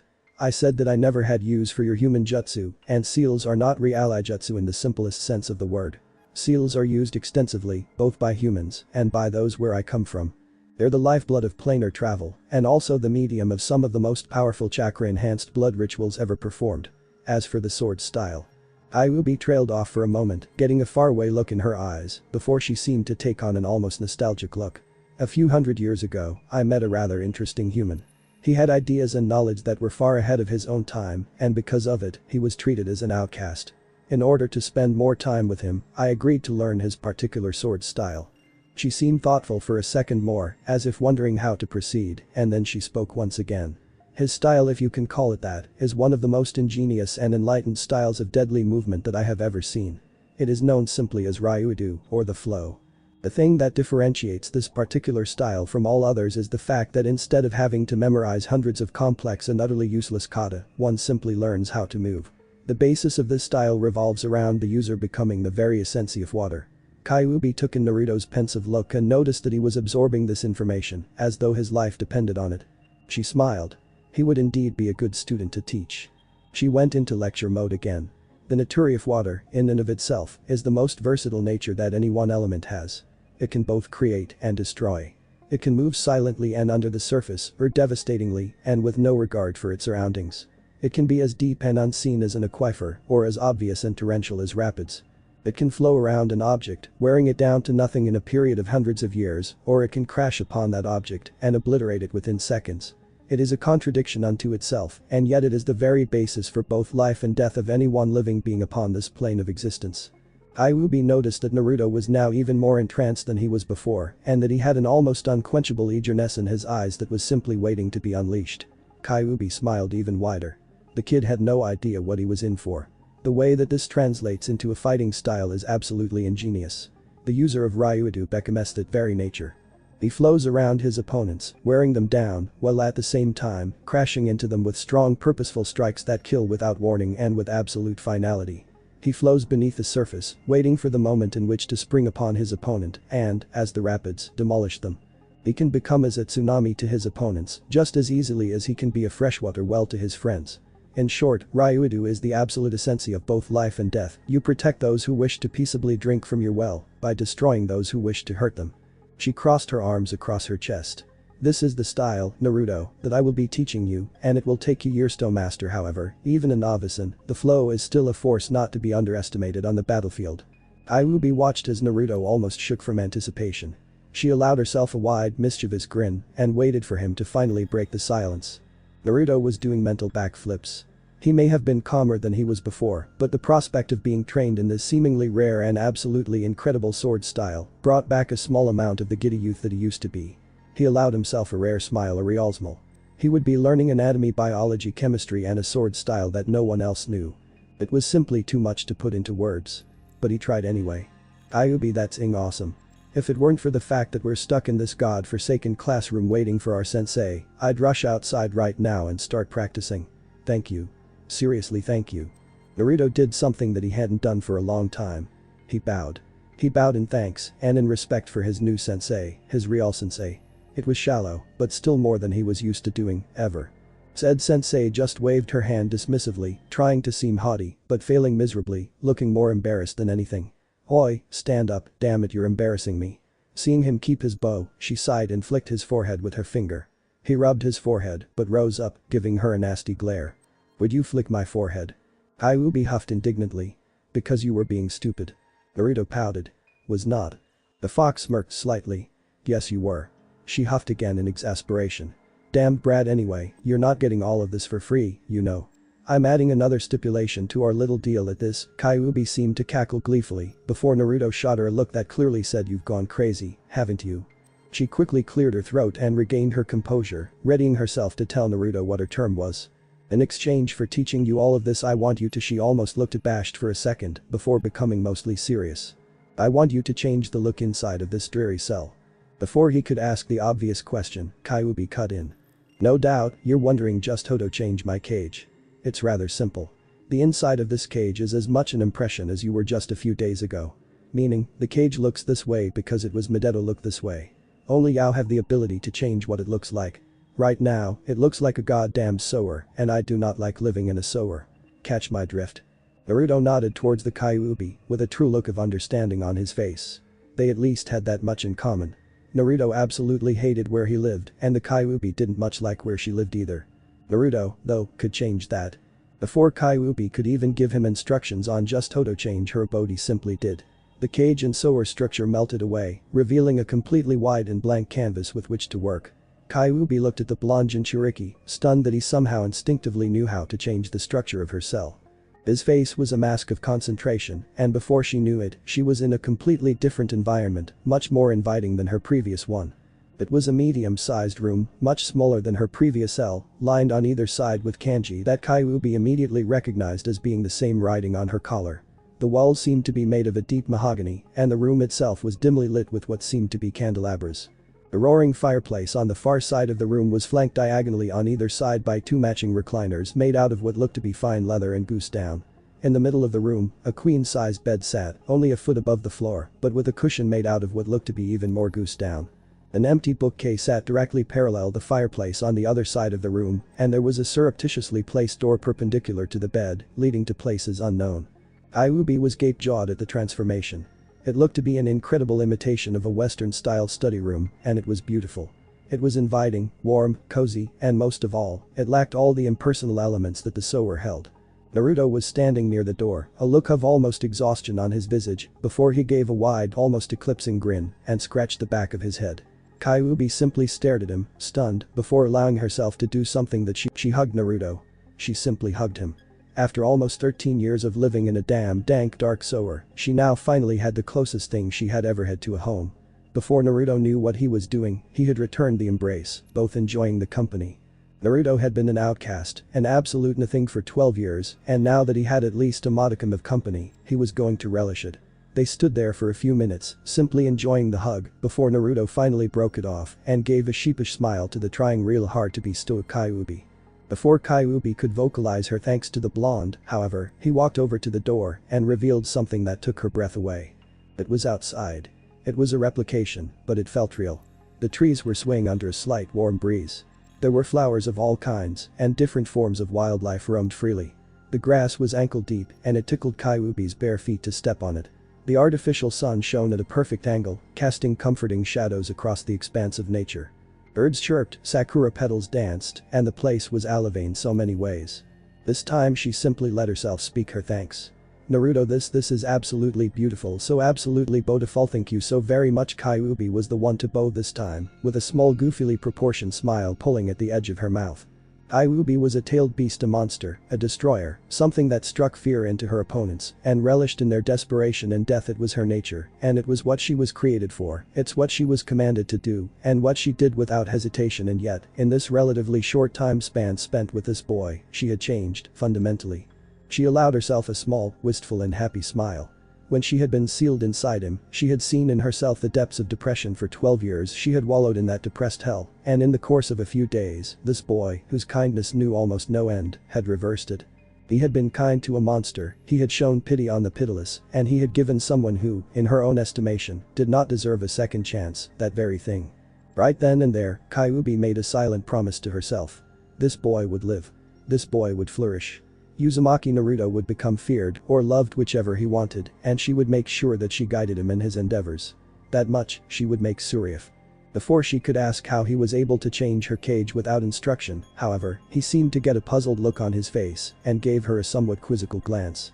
So changing the inside of your cage is all well and good, but if I'm going to be giving you freedom anyway, you're going to be staying outside of the seal quite a bit, right? Why change the cell when you're not going to spend much time in it? Kyuubi, after compassing herself, simply smirked for a second before giving a true smile to the demon container. For quite a few reasons. 1. This is where I will live, regardless of where I am. You did a fine job on the redecoration job, by the way. Naruto seemed to blush slightly at the praise before Kyuubi continued her lecture. Secondly, where do you think you'll be learning anatomy, chemistry, and biology? To learn those things, you will be entering my seal at night, and while your body rests, your mind will be learning with me. She took a few experimental steps in the grass, almost skipping around, relishing the feeling. Almost absent-mindedly, she continued her explanation. It's a common misconception that the mind needs rest. The physical body needs rest, yes, but the mind is an ethereal existence. It exists almost outside of the bounds of the physical. Because of that, your mind can be in here, with me, learning, and your body can be resting. You'll be as refreshed as you normally are, and you will also be smarter because of it. It's really the most convenient solution. Besides, that empty bookcase that you set up could use some filling up. Kyuubi allowed herself a slightly amused chuckle at Naruto's dual expression of both anticipation and anxiety. It was certainly a new concept, that was for sure. Before they could start on a new line of conversation, however, both noticed that there was interference coming from outside of the seal. The pink-haired one seemed to be shouting at Naruto with vigor. Both Vixen and Container scowled, but Kyuubi gave Naruto a barely perceptible nod, and before Naruto knew it, he was beginning to fade back into the realm of the living. Naruto. Naruto. Sakura had been calling to the seemingly comatose blonde for almost 5 minutes now, and it was starting to get on Sasuke's nerves. Really. Sasuke had an almost impenetrable emotional wall, but if that pink-haired psychopath screamed even one more time, he might just lose it and go Itachi all over this classroom. Just as Sakura was readying another lung full of air to shout at Naruto again, he seemed to open his eyes and give Sakura a wilting glare, unknowingly saving both of them from Sasuke's fearsome emotional wrath. Sakura flinched back for a moment before regaining what remained of her composure and sitting down at a seat roughly adjacent to Naruto's own. Sasuke had no real idea what she was going to talk to him about, and he wouldn't really have cared if it hadn't been for the fact that Naruto had changed, almost at a fundamental level, from the loudmouth he had grown to grudgingly respect before. Sasuke would never admit it to anyone, even under threat of torture, but Naruto had gained his at least passing respect quite a few years ago. Sasuke simply couldn't help it. The boy was almost everything he wasn't, or at least, he was. He used to be brash, loud, and seemingly insouciant to the point of being absolutely annoying. None of this made sense to Sasuke, mostly because of the fact that he knew that Naruto was an orphan, and for whatever reason, he was hated with vehemence by the greater majority of the village. To maintain such a happy-go-lucky attitude under such scrutiny and adverse conditions was more than enough to earn Sasuke's respect, even if it was only because Sasuke could empathize quite well with the pain of loneliness that Naruto had endured. Sasuke allowed himself a moment of rare perception. Seemingly overnight, the dope had gotten taller, changed his wardrobe, matured his appearance, and gotten to be less of a cheerful dope than he was before. It was a change that Sasuke wasn't sure he liked or disliked about the blonde, it just seemed to be something that was different. His recommendation to his own psyche about the benefits or downsides to Naruto's new persona wouldn't come until later, he supposed. Sasuke prepared himself to completely ignore both Sakura and Naruto, however he had a flash of rare inspiration. Sakura obviously was as curious about Naruto's transformation as he was, and undoubtedly, she would ask questions that he himself would never bring himself to ask. Instead of tuning the pair out, he focused an infinitesimal amount of chakra to his ears and listened. "Naruto, since we're going to be teammates and all, I was just wondering if you could tell me why it is that you look so different and act different than you usually do. I mean, it's not a bad change, it's certainly a good thing, but to just change overnight like that." Sakura's tone was almost condescending, but it was able to broach the subject well, at least by Sasuke's estimation. His theories on Sakura's conversational abilities, however, were abruptly shattered. "Sakura, yes, we are going to be teammates. We will perform missions together, and we will eventually get to know each other much better than we do now, assuming that you don't spend all of your time fawning over Sasuke. However, I do not wish to divulge my secrets at the moment to anyone, especially not someone like you. Do we have an understanding, Haruno?" Naruto's tone left little doubt that he was holding the greater majority of his emotion back, as his speech came out cold and almost emotionlessly, unless one listened carefully for the spiteful undertones thereof. Sasuke's brow furrowed slightly at the thought that Naruto had secrets, and he resolved himself to learn them. Even more impressive, however, was that Naruto, who, to Sasuke's knowledge, had a tremendous crush on Sakura, would even speak to her in such a way. It was much the same tone that Sasuke used to turn down his own ravenous hordes of fangirls, and Sasuke's respect for the blonde rose just a notch higher. It seemed as though Naruto had either gotten over his crush on Sakura or he had forced her out of his mind. Either way, it was bound to make a better ninja out of him. That could only work to his favor. Sasuke continued to listen in, as the pregnant pause after Naruto's little tirade had begun to dwindle. "Boo, but I just wanted to." Sakura's reply was tersely cut off by Naruto's intervening candor. "I understand what you wanted to do, Sakura." Naruto's voice rose ever so slightly, and the fact that his voice had deepened was now apparent for all to hear. The tone of his voice, along with his changed appearance, made even Sasuke flinch ever so slightly. It made Sakura, on the other hand, jump back in her seat, eyes quivering from some bank of stored teardrops that she no doubt had somewhere. Perhaps a new form of Suiton Jutsu, or a bloodline limit to create fresh sources of saltwater. Just thinking about it, the possibilities were enormous. Sasuke's reverie over the possibilities of Sakura's teary jutsu was broken as Naruto continued his tirade, but in a slightly more subdued tone than before. If anything, it gave his words even more ice than they previously had. "Sakura, as you can plainly tell, I am not in the most jovial of moods. Quite frankly, this entire situation pisses me off to no end. I have things to do, people to go see, and training to commence, and we are stuck in this dingy room waiting for our tardy sensei to arrive. I have better things to do than sit here and have a conversation with someone who will only serve to irk me, even more than I currently am. So, the understanding is this. You will leave me alone for the time being. You will not bother me. You will, in time, come to know exactly what it is that caused my oh so miraculous transformation into a human being that you can actually converse with. Until the time that I so deem you worthy such information, you will summarily shut up. Do I make myself completely and unequivocally clear, Haruno?" Sasuke was stunned, possibly even more so than Sakura. Never in the entire time that he had known the dope had he ever heard him speak like that, and certainly not to Sakura. It was cold, calculating, precise, and effective. Naruto's particular rant was now accompanied by a particularly stabbing stare and a visage that screamed irritation. Sasuke subconsciously memorized Naruto's little monologue, modifying it for his own needs, should he ever need it to beat off a particularly virulent strain of fangirl. Sasuke again began to contemplate the ramifications of customized Suiton Jutsu as Sakura began to freely tear up. He began wondering if perhaps this was a blood limit that all women shared, and he found himself again wondering if perhaps women had an instinctive ability to create their own freeform amounts of saltwater when necessary for certain Suiton Jutsu. The amount of crying that females, on average, did was more than enough to justify in Sasuke's own warped mind the creation of these saltwater Suiton Jutsu. Sasuke was brought back from his musings on females and Suiton Jutsu forcefully when a man entered the room. He was tall, easily 6'4". His first distinguishing feature was that he hid most of his distinguishing features. He had on a blue face mask that covered up to the bridge of his nose, and his forehead protector covered one eye. His silvery gray hair shot up, as if defying gravity, and his one visible eye seemed to exude delicacy. Other than that, however, he was fairly plain. A very standard jounin outfit adorned his lean but muscular figure, and if one were to see him on the street, they would certainly just pass him by as yet another faceless shinobi. The man took a look around the room, as if sizing up exactly what he had walked in on. Sakura's teary eyes were turned towards him, as was Naruto's and Sasuke's own jet black ones. The jounin seemed to look at Sasuke with an appraising and almost supportive look, and then his eyes narrowed somewhat when his gaze reached Sakura. However, the jounin dropped the orange book and stared wide-eyed and gape-jawed at Naruto when his gaze finally found him. The pregnant pause followed, and you could cut the awkwardness and tension in the air with a kunai. The jounin seemed to look away from Naruto for a moment before regaining his composure.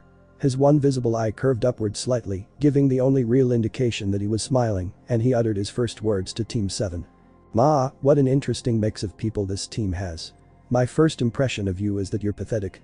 Meet me on the roof in 1 minute. Jana." With that, the white-haired jounin poofed to the roof, leaving Team 7 too near face fault as they heard his initial impression of them. Sasuke brushed it off and made his way towards the door, his thoughts once again on the ever-present need to kill his brother, temporarily abandoning his quest to learn more about the blonde puzzle on his team. Naruto felt great.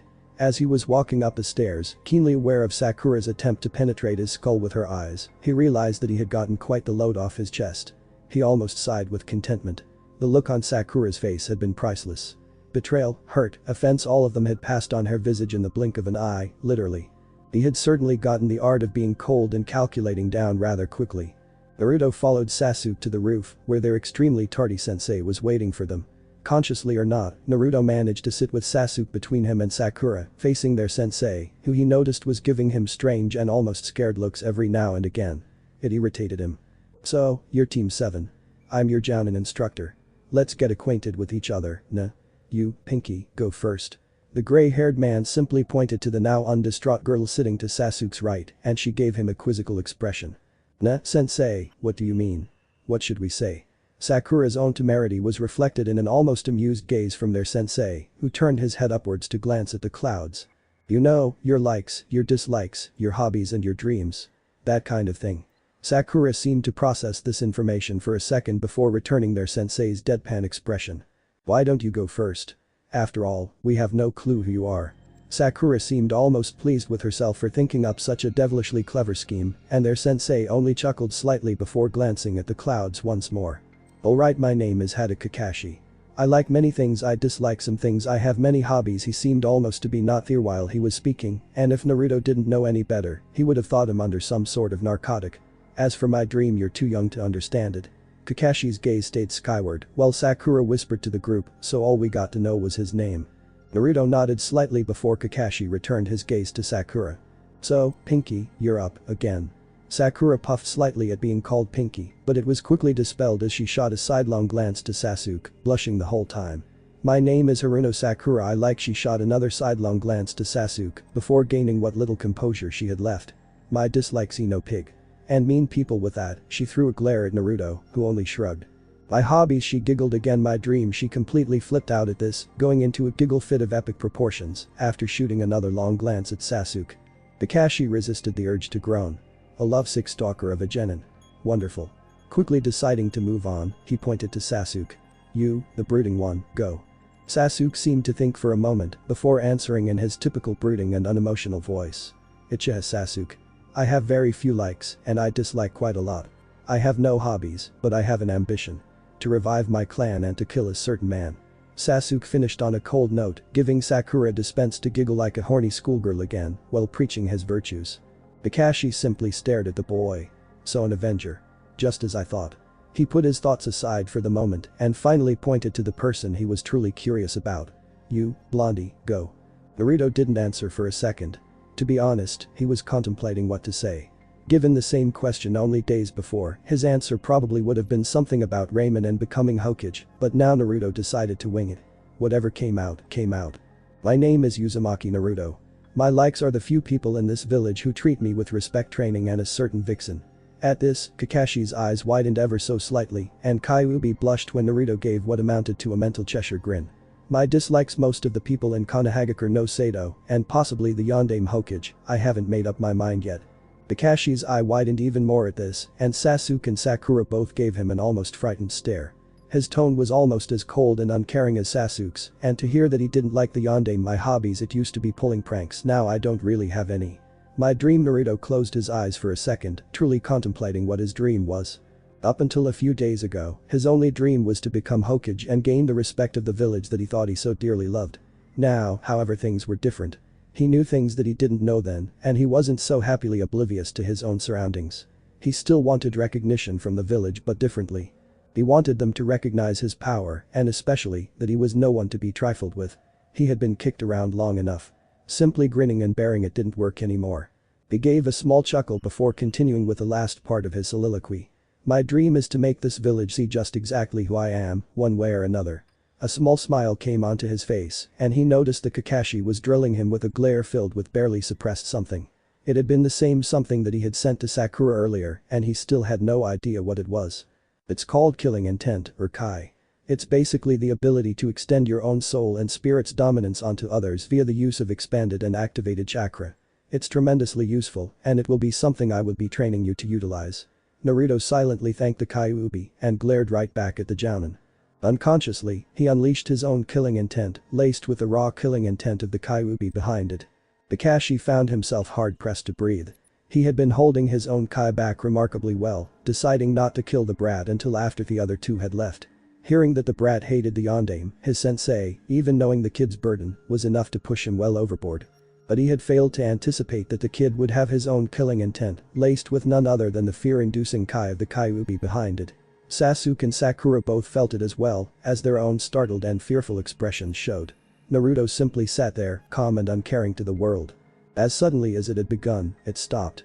The pressure that had been exerted on the air abated, and the three found that they could breathe once more. After a few moments of tense silence, Kakashi figured that he should wrap things up and confront Naruto.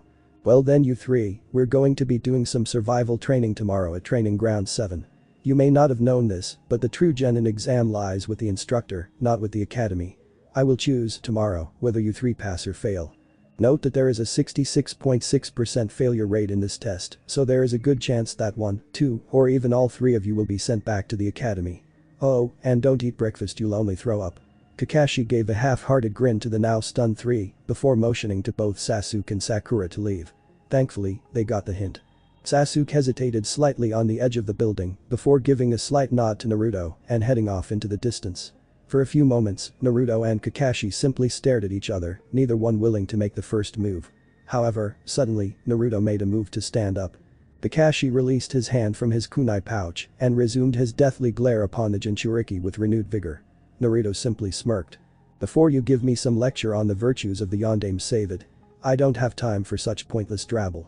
I need to go get one of my friends in this village and then head to the Sandaime's office. Kakashi was nearly fuming at this. If Kakashi was anything though, he was pragmatic. He didn't allow the majority of his emotion to show and simply sighed at the blonde in front of him. Very well. We'll go see the Sandaime. Kakashi watched as Naruto's face changed to one of surprise at the mention of we. It quickly schooled itself into an expression of irritation, however. I'm afraid that we will not be seeing the Sandaime, Kakashi. Myself and Iruka are going to speak to him about certain matters that I would rather you not be privy to. Naruto steeled his gaze at Kakashi, but of course, Kakashi was a jounin for a reason.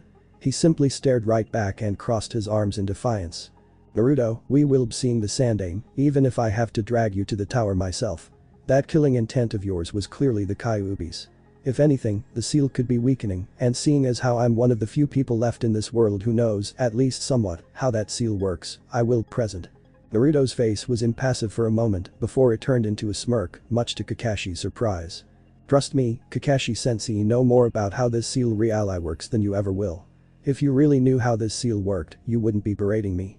Or perhaps, you're not familiar with my impression seal, Kakashi's visible eye widened to the point of shooting above his forehead protector at that comment. His entire body seemed to freeze slightly, and he seemed to almost be contemplating his very existence at that moment. In truth, Kakashi was stunned. He did know about impression seals. It was required history reading for Jounin. However, the allegation that Naruto had just made that he had an impression seal, it couldn't be. Kakashi knew about the seal on Naruto's navel. It sported an array of seals, ranging from simple suppression seals to seals that regulated chakra conversion and even seals that controlled chakra flow. All of these seals were controlled by the Shiki Fuijin overseal. The prospect that Naruto had an impression seal mixed in with all of those. Then it hit him. Naruto looked considerably different than he did when he had been presented with information on him by the Sandaime. That's not to say he didn't know what he looked like. He had been one of the Anbu to save Naruto's life when he had been beaten before, and he had also been one of the Anbu assigned to watch the kid when he was younger. He remembered a child with blonde hair, blue eyes, and small whisker marks on his cheeks. The Naruto that was standing in front of him, however, was completely different. He had jet black eyes, darker yellow blonde hair, and much more defined whisker marks. On top of that, he was taller, leaner, more muscular, and more mature looking than he had been on the picture he had from the Hokage. With all of this knowledge, he came to one conclusion. Naruto had indeed been subjected to an impression seal. And that seal was broken. Naruto eyed the seal. Kakashi's thoughts were running rampant and they threatened to simply spill out. The ramifications of Naruto having had an impression seal all this time, only a blood relative could put on an impression seal. Kakashi's mind chose that moment to blank. Naruto sighed. The Jounin seemed to have figured something out. He had certainly said too much. The Kyuubi was groaning in the back of his head and he felt like slapping himself on the forehead. Now he would have Edo take Kakashi with him to the Sandaime, if for no other reason than to assuage his sensei's fears about his own seal. Besides, if this Kakashi guy was going to be his sensei, he might as well start off with a gesture of good faith, eh? Kakashi, fine. We'll go get Iruka and we'll head to the Hokage. Will that do? Kakashi simply stood there for a moment before dumbly nodding his head. They both set off to find a certain dolphin and then made their way to the Hokage Tower in relative silence. The Sandaime was having a good day. Then again, any day when the out pile of his paperwork was full and the in pile was empty was a great day. Paperwork was the bane of a cage's existence and quite possibly the only foe that a competent cage was hard-pressed to fully vanquish. Sandaime let himself indulge in a small chuckle. The things he did for Konoha. He was just about to pull out his favorite orange book from a hidden compartment in his desk when a soft yet urgent knocking sounded on his solid oak doors. He sighed. Of course, there would be someone here to see him as soon as the paperwork was finished. It was simply a universal constant, he supposed. He called for whoever was behind the door to enter and was somewhat pleasantly surprised to see a blondish mop of hair peek from behind the door, along with two other nins that he recognized as Yumino Iruka and Hada Kakashi. He was just about to greet Naruto and the others when he noticed that Naruto looked different. Darker hair, new yet somewhat familiar clothes, black eyes, pronounced whisker marks. Sarutobi immediately snapped himself to attention and with a gesture of his right hand, a squad of Anbu was immediately surrounding the blonde demon container. Sandaime Oji-san, what's all this? Naruto, or perhaps a facsimile thereof, had an almost irritated look on his face, but it quickly changed to a serious expression when he saw the absolute firm and schooled features of the Sandaime. Who are you and why do you look like Naruto? Answer incorrectly and it will be your head. Naruto was slightly taken aback by the supposedly kind old man's words until he remembered exactly why he was here and that he looked considerably different than he used to. A small bead of sweat made its way down his features until he regained his bearings and got down to business. Sarutobi Oji-san, I am Naruto. My appearance is the product of Naruto fought to find the right words for the situation before he was saved in the nick of time by his brother figure, Iruka. Sandaime-sama, I assure you, the person standing in front of you is indeed Uzumaki Naruto. I can attest to that myself, as can Kakashi-san here. Iruka gave an almost imperceptible elbow nudge to the silver-haired Jounin before said Jounin nodded to the Hokage, still in his stupefied state. The Hokage seemed to mull the situation for a moment before gesturing for his Anbu to leave. The Anbu captain gave him a gaze that clearly showed concern, but a hardened glare from the aged leader made clear that his orders stood, and as quickly as they had arrived, the Anbu team dispersed. Naruto let out a breath that he didn't even realize he had been holding in and walked casually up to the Sandame's desk before depositing himself in one of the few chairs that sat across from the Sandame himself. Internally, his thoughts were going a mile a minute. What to say, how to say it, and what questions to ask were the primary concerns for him to mull upon. Iruka and Kakashi both strode to the Hokage and gave a bow of respect before positioning themselves on either side of Naruto, sitting down in identical chairs. For a few moments, no one said anything, and the Sandame simply fixed his gaze on Naruto, still trying to discern if the boy sitting in front of him was really the boy that he knew and cared for. It was eventually Naruto himself that broke the tense silence.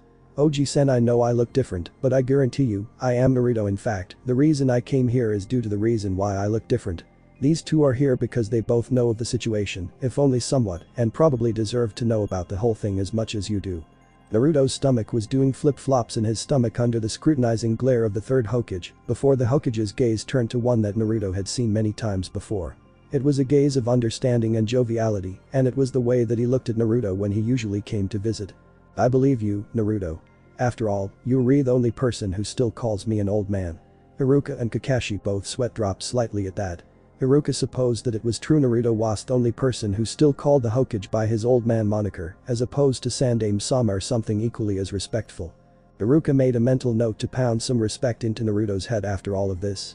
Naruto simply scratched the back of his head while giving the Sandame a sheepish grin. Naruto had called the Hokage an old man for as long as he could remember, and it had taken on the status of being a term of endearment between the two. He allowed himself a small reminiscing smile before turning his gaze back to one of business and got ready to relay the story that he had told Iruka, but without abbreviations. The Hokage saw his expression and performed a privacy jutsu on his office. Naruto once again wished that he could learn it. "Oji-san, the reason I'm here." Naruto searched for the words to begin his explanation, but none came to him. In a flash of unusual inspiration, he decided to simply come out with it. He sighed before looking the Sandame straight in the eyes. He chose the words that would undoubtedly mean more to the Sandame than trying to explain the whole thing. "Oji-san, Kyuubi broke the impression seal."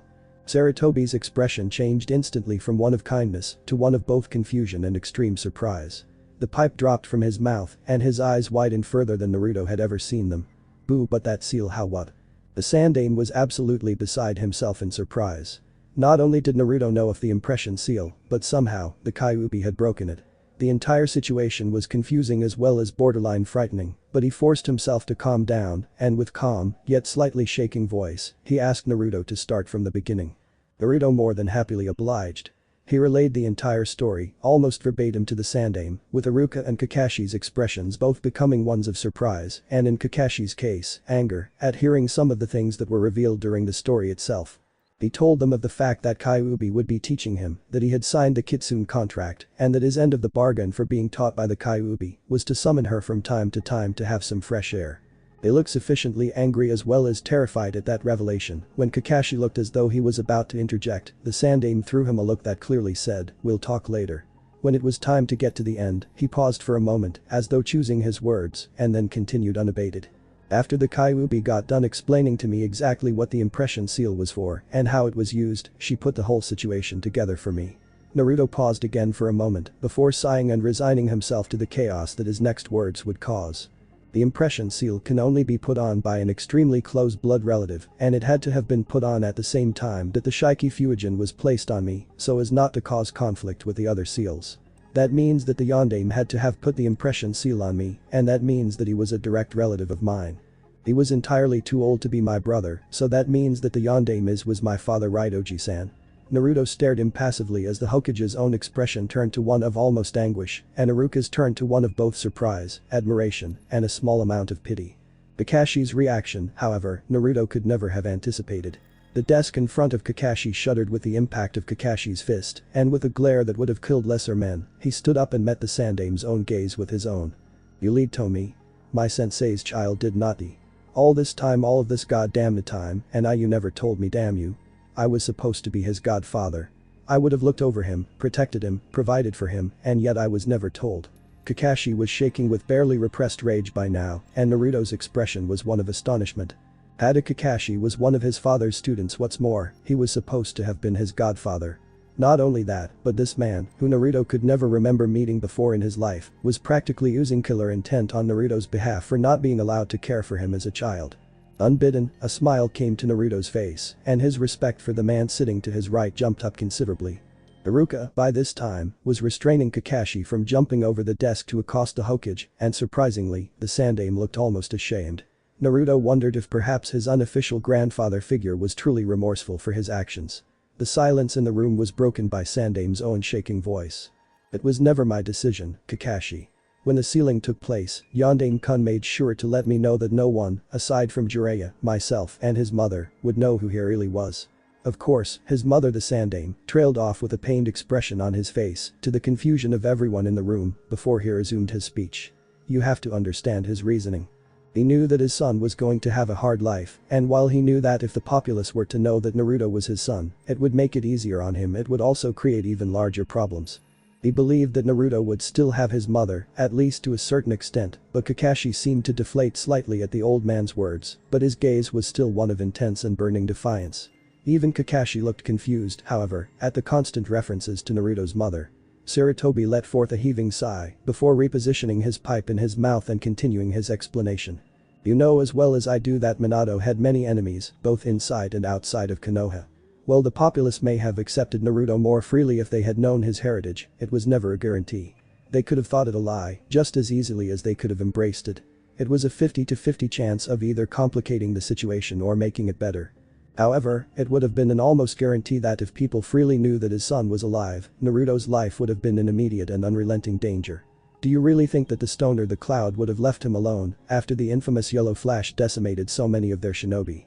There's even no real guarantee that he would have been safe from his enemies on the council or in certain factions among Konoha's elite, as he had made quick enemies with quite a few on the council, as well as in certain Anbu divisions.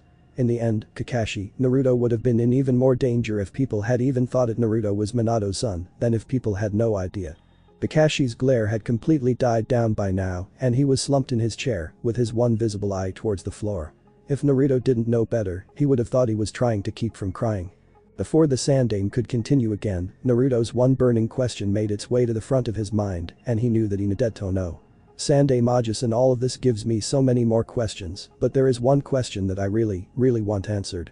Naruto paused for a moment before fixing his gaze back on the old man. I now know who my father was and I even know his first name, but who was my mother? The Sandaime seemed to stiffen at this, and Iruka's expression was simply one of confusion, much the same as Naruto's. Kakashi simply had an intensely pensive look on his face. Sandaime rubbed the bridge of his nose before taking a long drag of his pipe. Naruto, your father and your mother's relationship was kept almost as much of a secret as your own heritage was. This is due to the fact that your mother's clan, if they had known of the relationship, would have strictly forbidden it, and because of this, they decided to keep their romance a secret from almost everyone, including Kakashi. Kakashi was simply told that Minato would be having a son, but the Yondaime refused to tell him who exactly the mother was. Sarutobi sighed once more and looked Naruto directly in the eyes. Your mother is actually the reason why the impression seal was placed upon you in the first place. The great resemblance to the Yondaime could be overlooked in many people's eyes, however if you had looked as you do now, there would have been no doubt as to your lineage among many, due to the fact that many in the village knew your mother, or rather her clan, and their traits are more distinguished than even your father's. Mind you, even though that particular clan's features can be overlooked just as easily, at the time, there was a bit of a rumor that the Yondaime was involved with let's just say that with the rumor, had you looked as you do now, there would have been no doubt. Kakashi stiffened completely at this admission from the cage, and his one visible eye started shaking. You don't mean the rumor was true? His black eyes, oh my god. Kakashi was now shaking even more than he was before, and even Iruka looked as though he had caught on. Naruto on the other hand was oblivious. Yes, it makes sense now. Your father didn't give you your impression seal to pass on his own genetics to you, but rather to disguise you. Naruto was still puzzled, and the Kyuubi seemed to pick up on it. Isn't it obvious, kid? Your true eye color. What one group of people in Konoha has ever had jet black eyes? Naruto mulled on this a moment before realization hit him in a flash. Before he could speak, however, the Sandaime beat him to it. Naruto, your mother's name was Ichihimisao. Naruto promptly fainted. Naruto. Naruto's eyes opened ever so slightly at the sound of his name being called, and he began to wonder just what was going on and where he was. Naruto, come on Naruto, damn it, what did I always used to do when Hinata fainted? Memories of the prior conversation came back to him in a flash. His father, the reason behind the seal, his mother. Naruto. Wake up, you baka. His mother. Naruto snapped awake immediately, noticing that he was being propped up by a tremendously relieved-looking Iruka, with a slightly worried-looking Hokage and Jounin-sensei looking down at him, their expressions quickly becoming relieved as well. Naruto himself gave a placating gesture with his right hand before being helped back into his chair by Iruka. Naruto wasn't entirely sure what to do.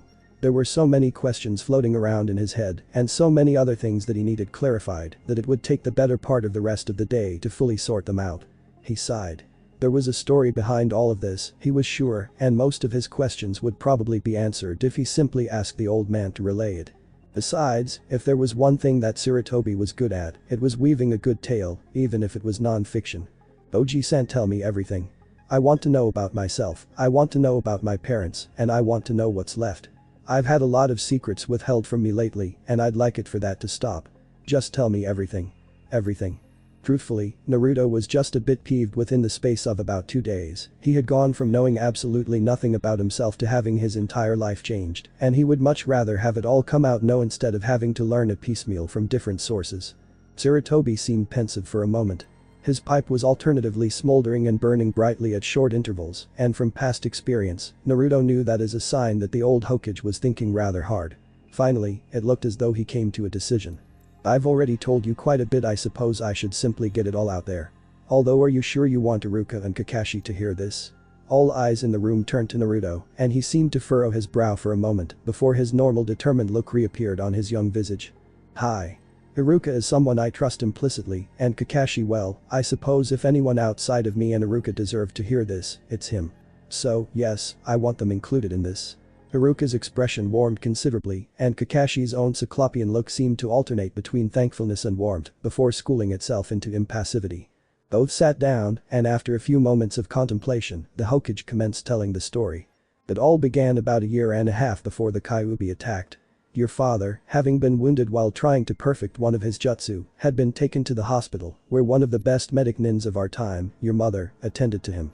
Apparently, your father was quite taken with her the moment he laid eyes on her and promptly asked her out.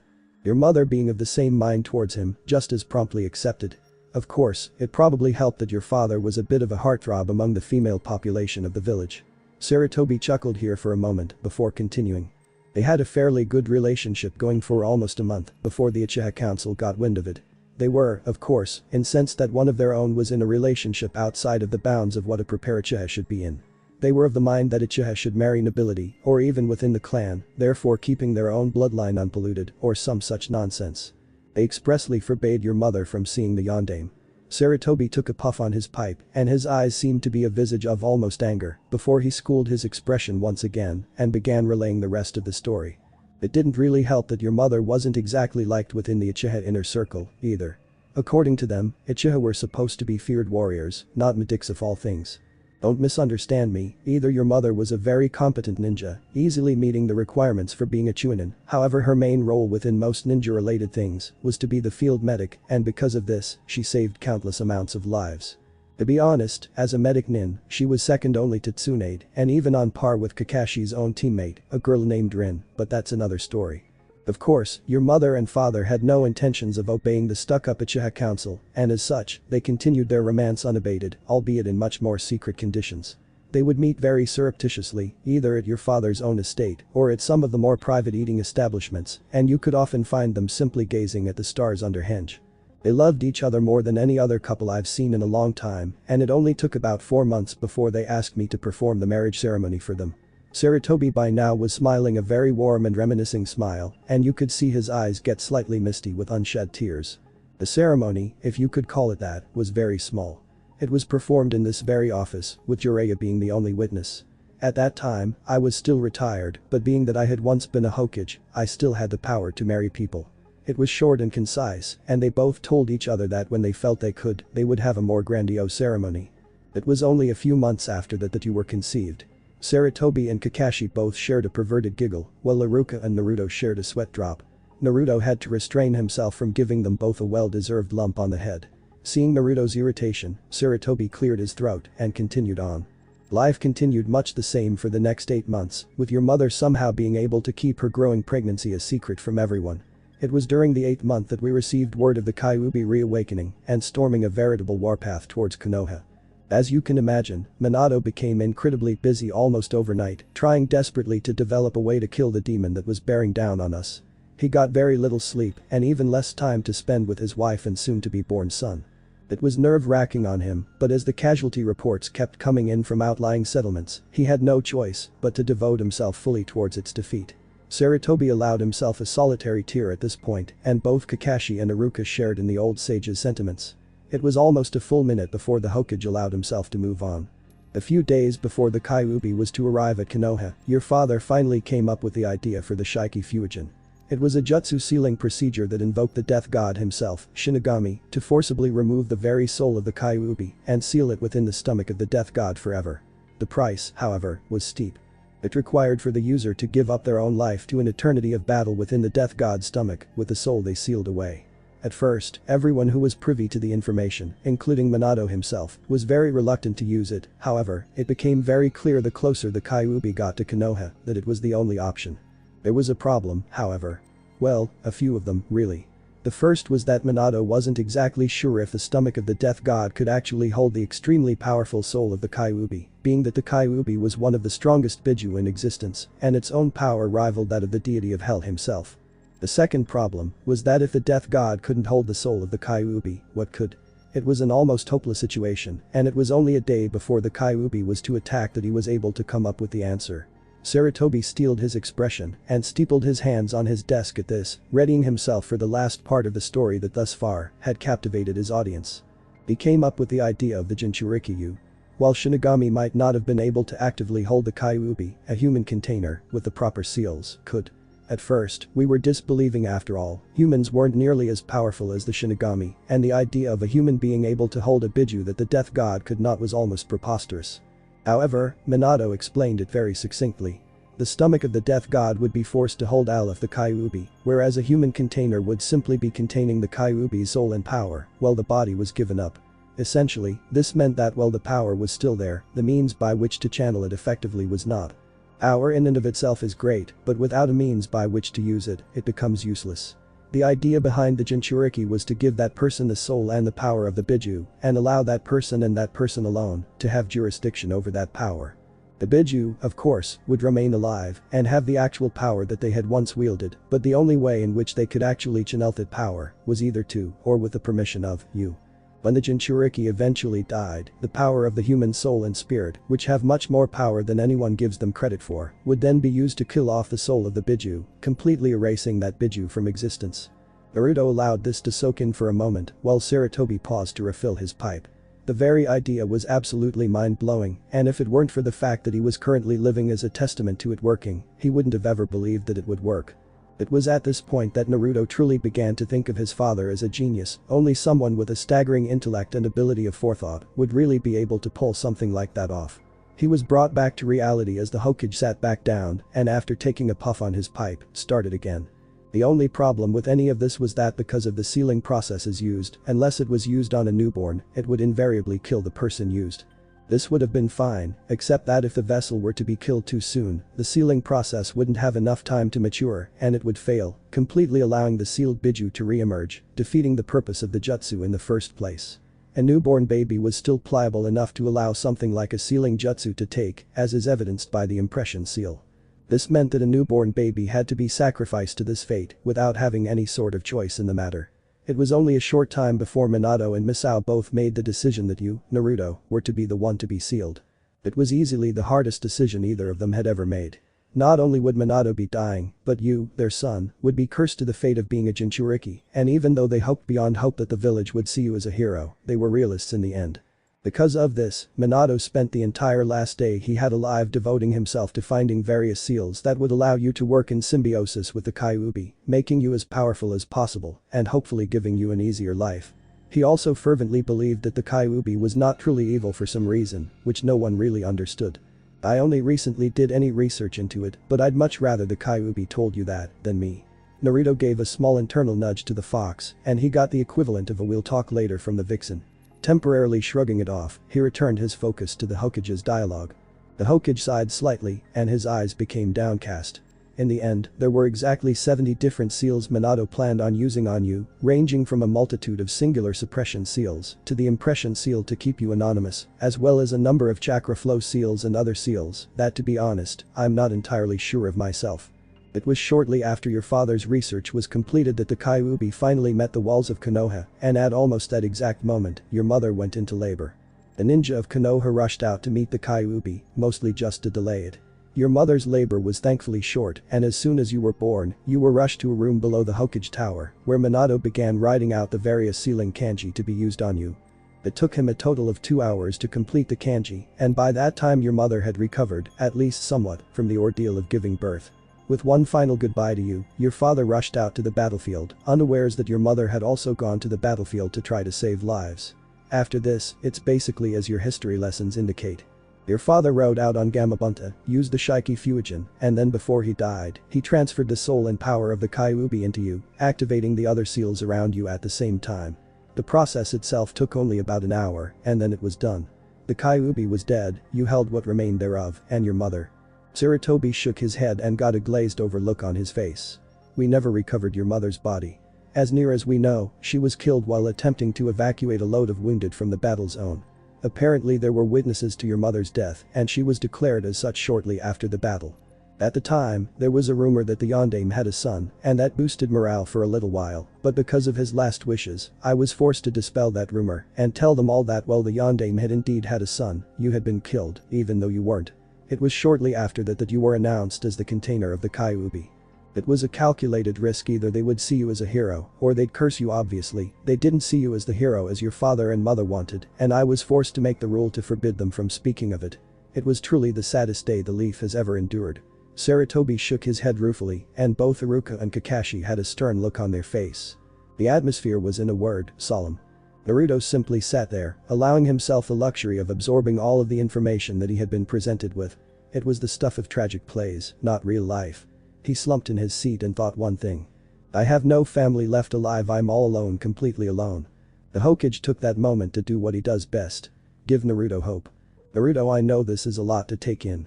But if it's any consolation, there are things left for you to remember your parents by. They cared about you deeply, Naruto. More than you could ever know. They knew that you would have a hard life. As such, they gave me dispense to see to it that when I believed you were ready, you were to inherit their legacy. Naruto's eyes widened slightly at this, and Kakashi's choked gasp was the only way that you could tell he was startled. The Hokage walked around his table to a small safe hidden behind a picture frame and opened it, revealing a small set of keys in his hands. He walked to his intercom and signaled to his secretary to cancel anything that he might have scheduled for the rest of the day and motioned to Naruto to stand and follow him. Naruto, I believe that you are ready. Thanks for watching this video. If you really enjoy this video, like, subscribe, and comment down below, and turn on that bell notification. Don't forget to support and follow Thunderiaper for writing that awesome fanfic, and also make sure to comment on this story link in the description. See you in the next video. Goodbye.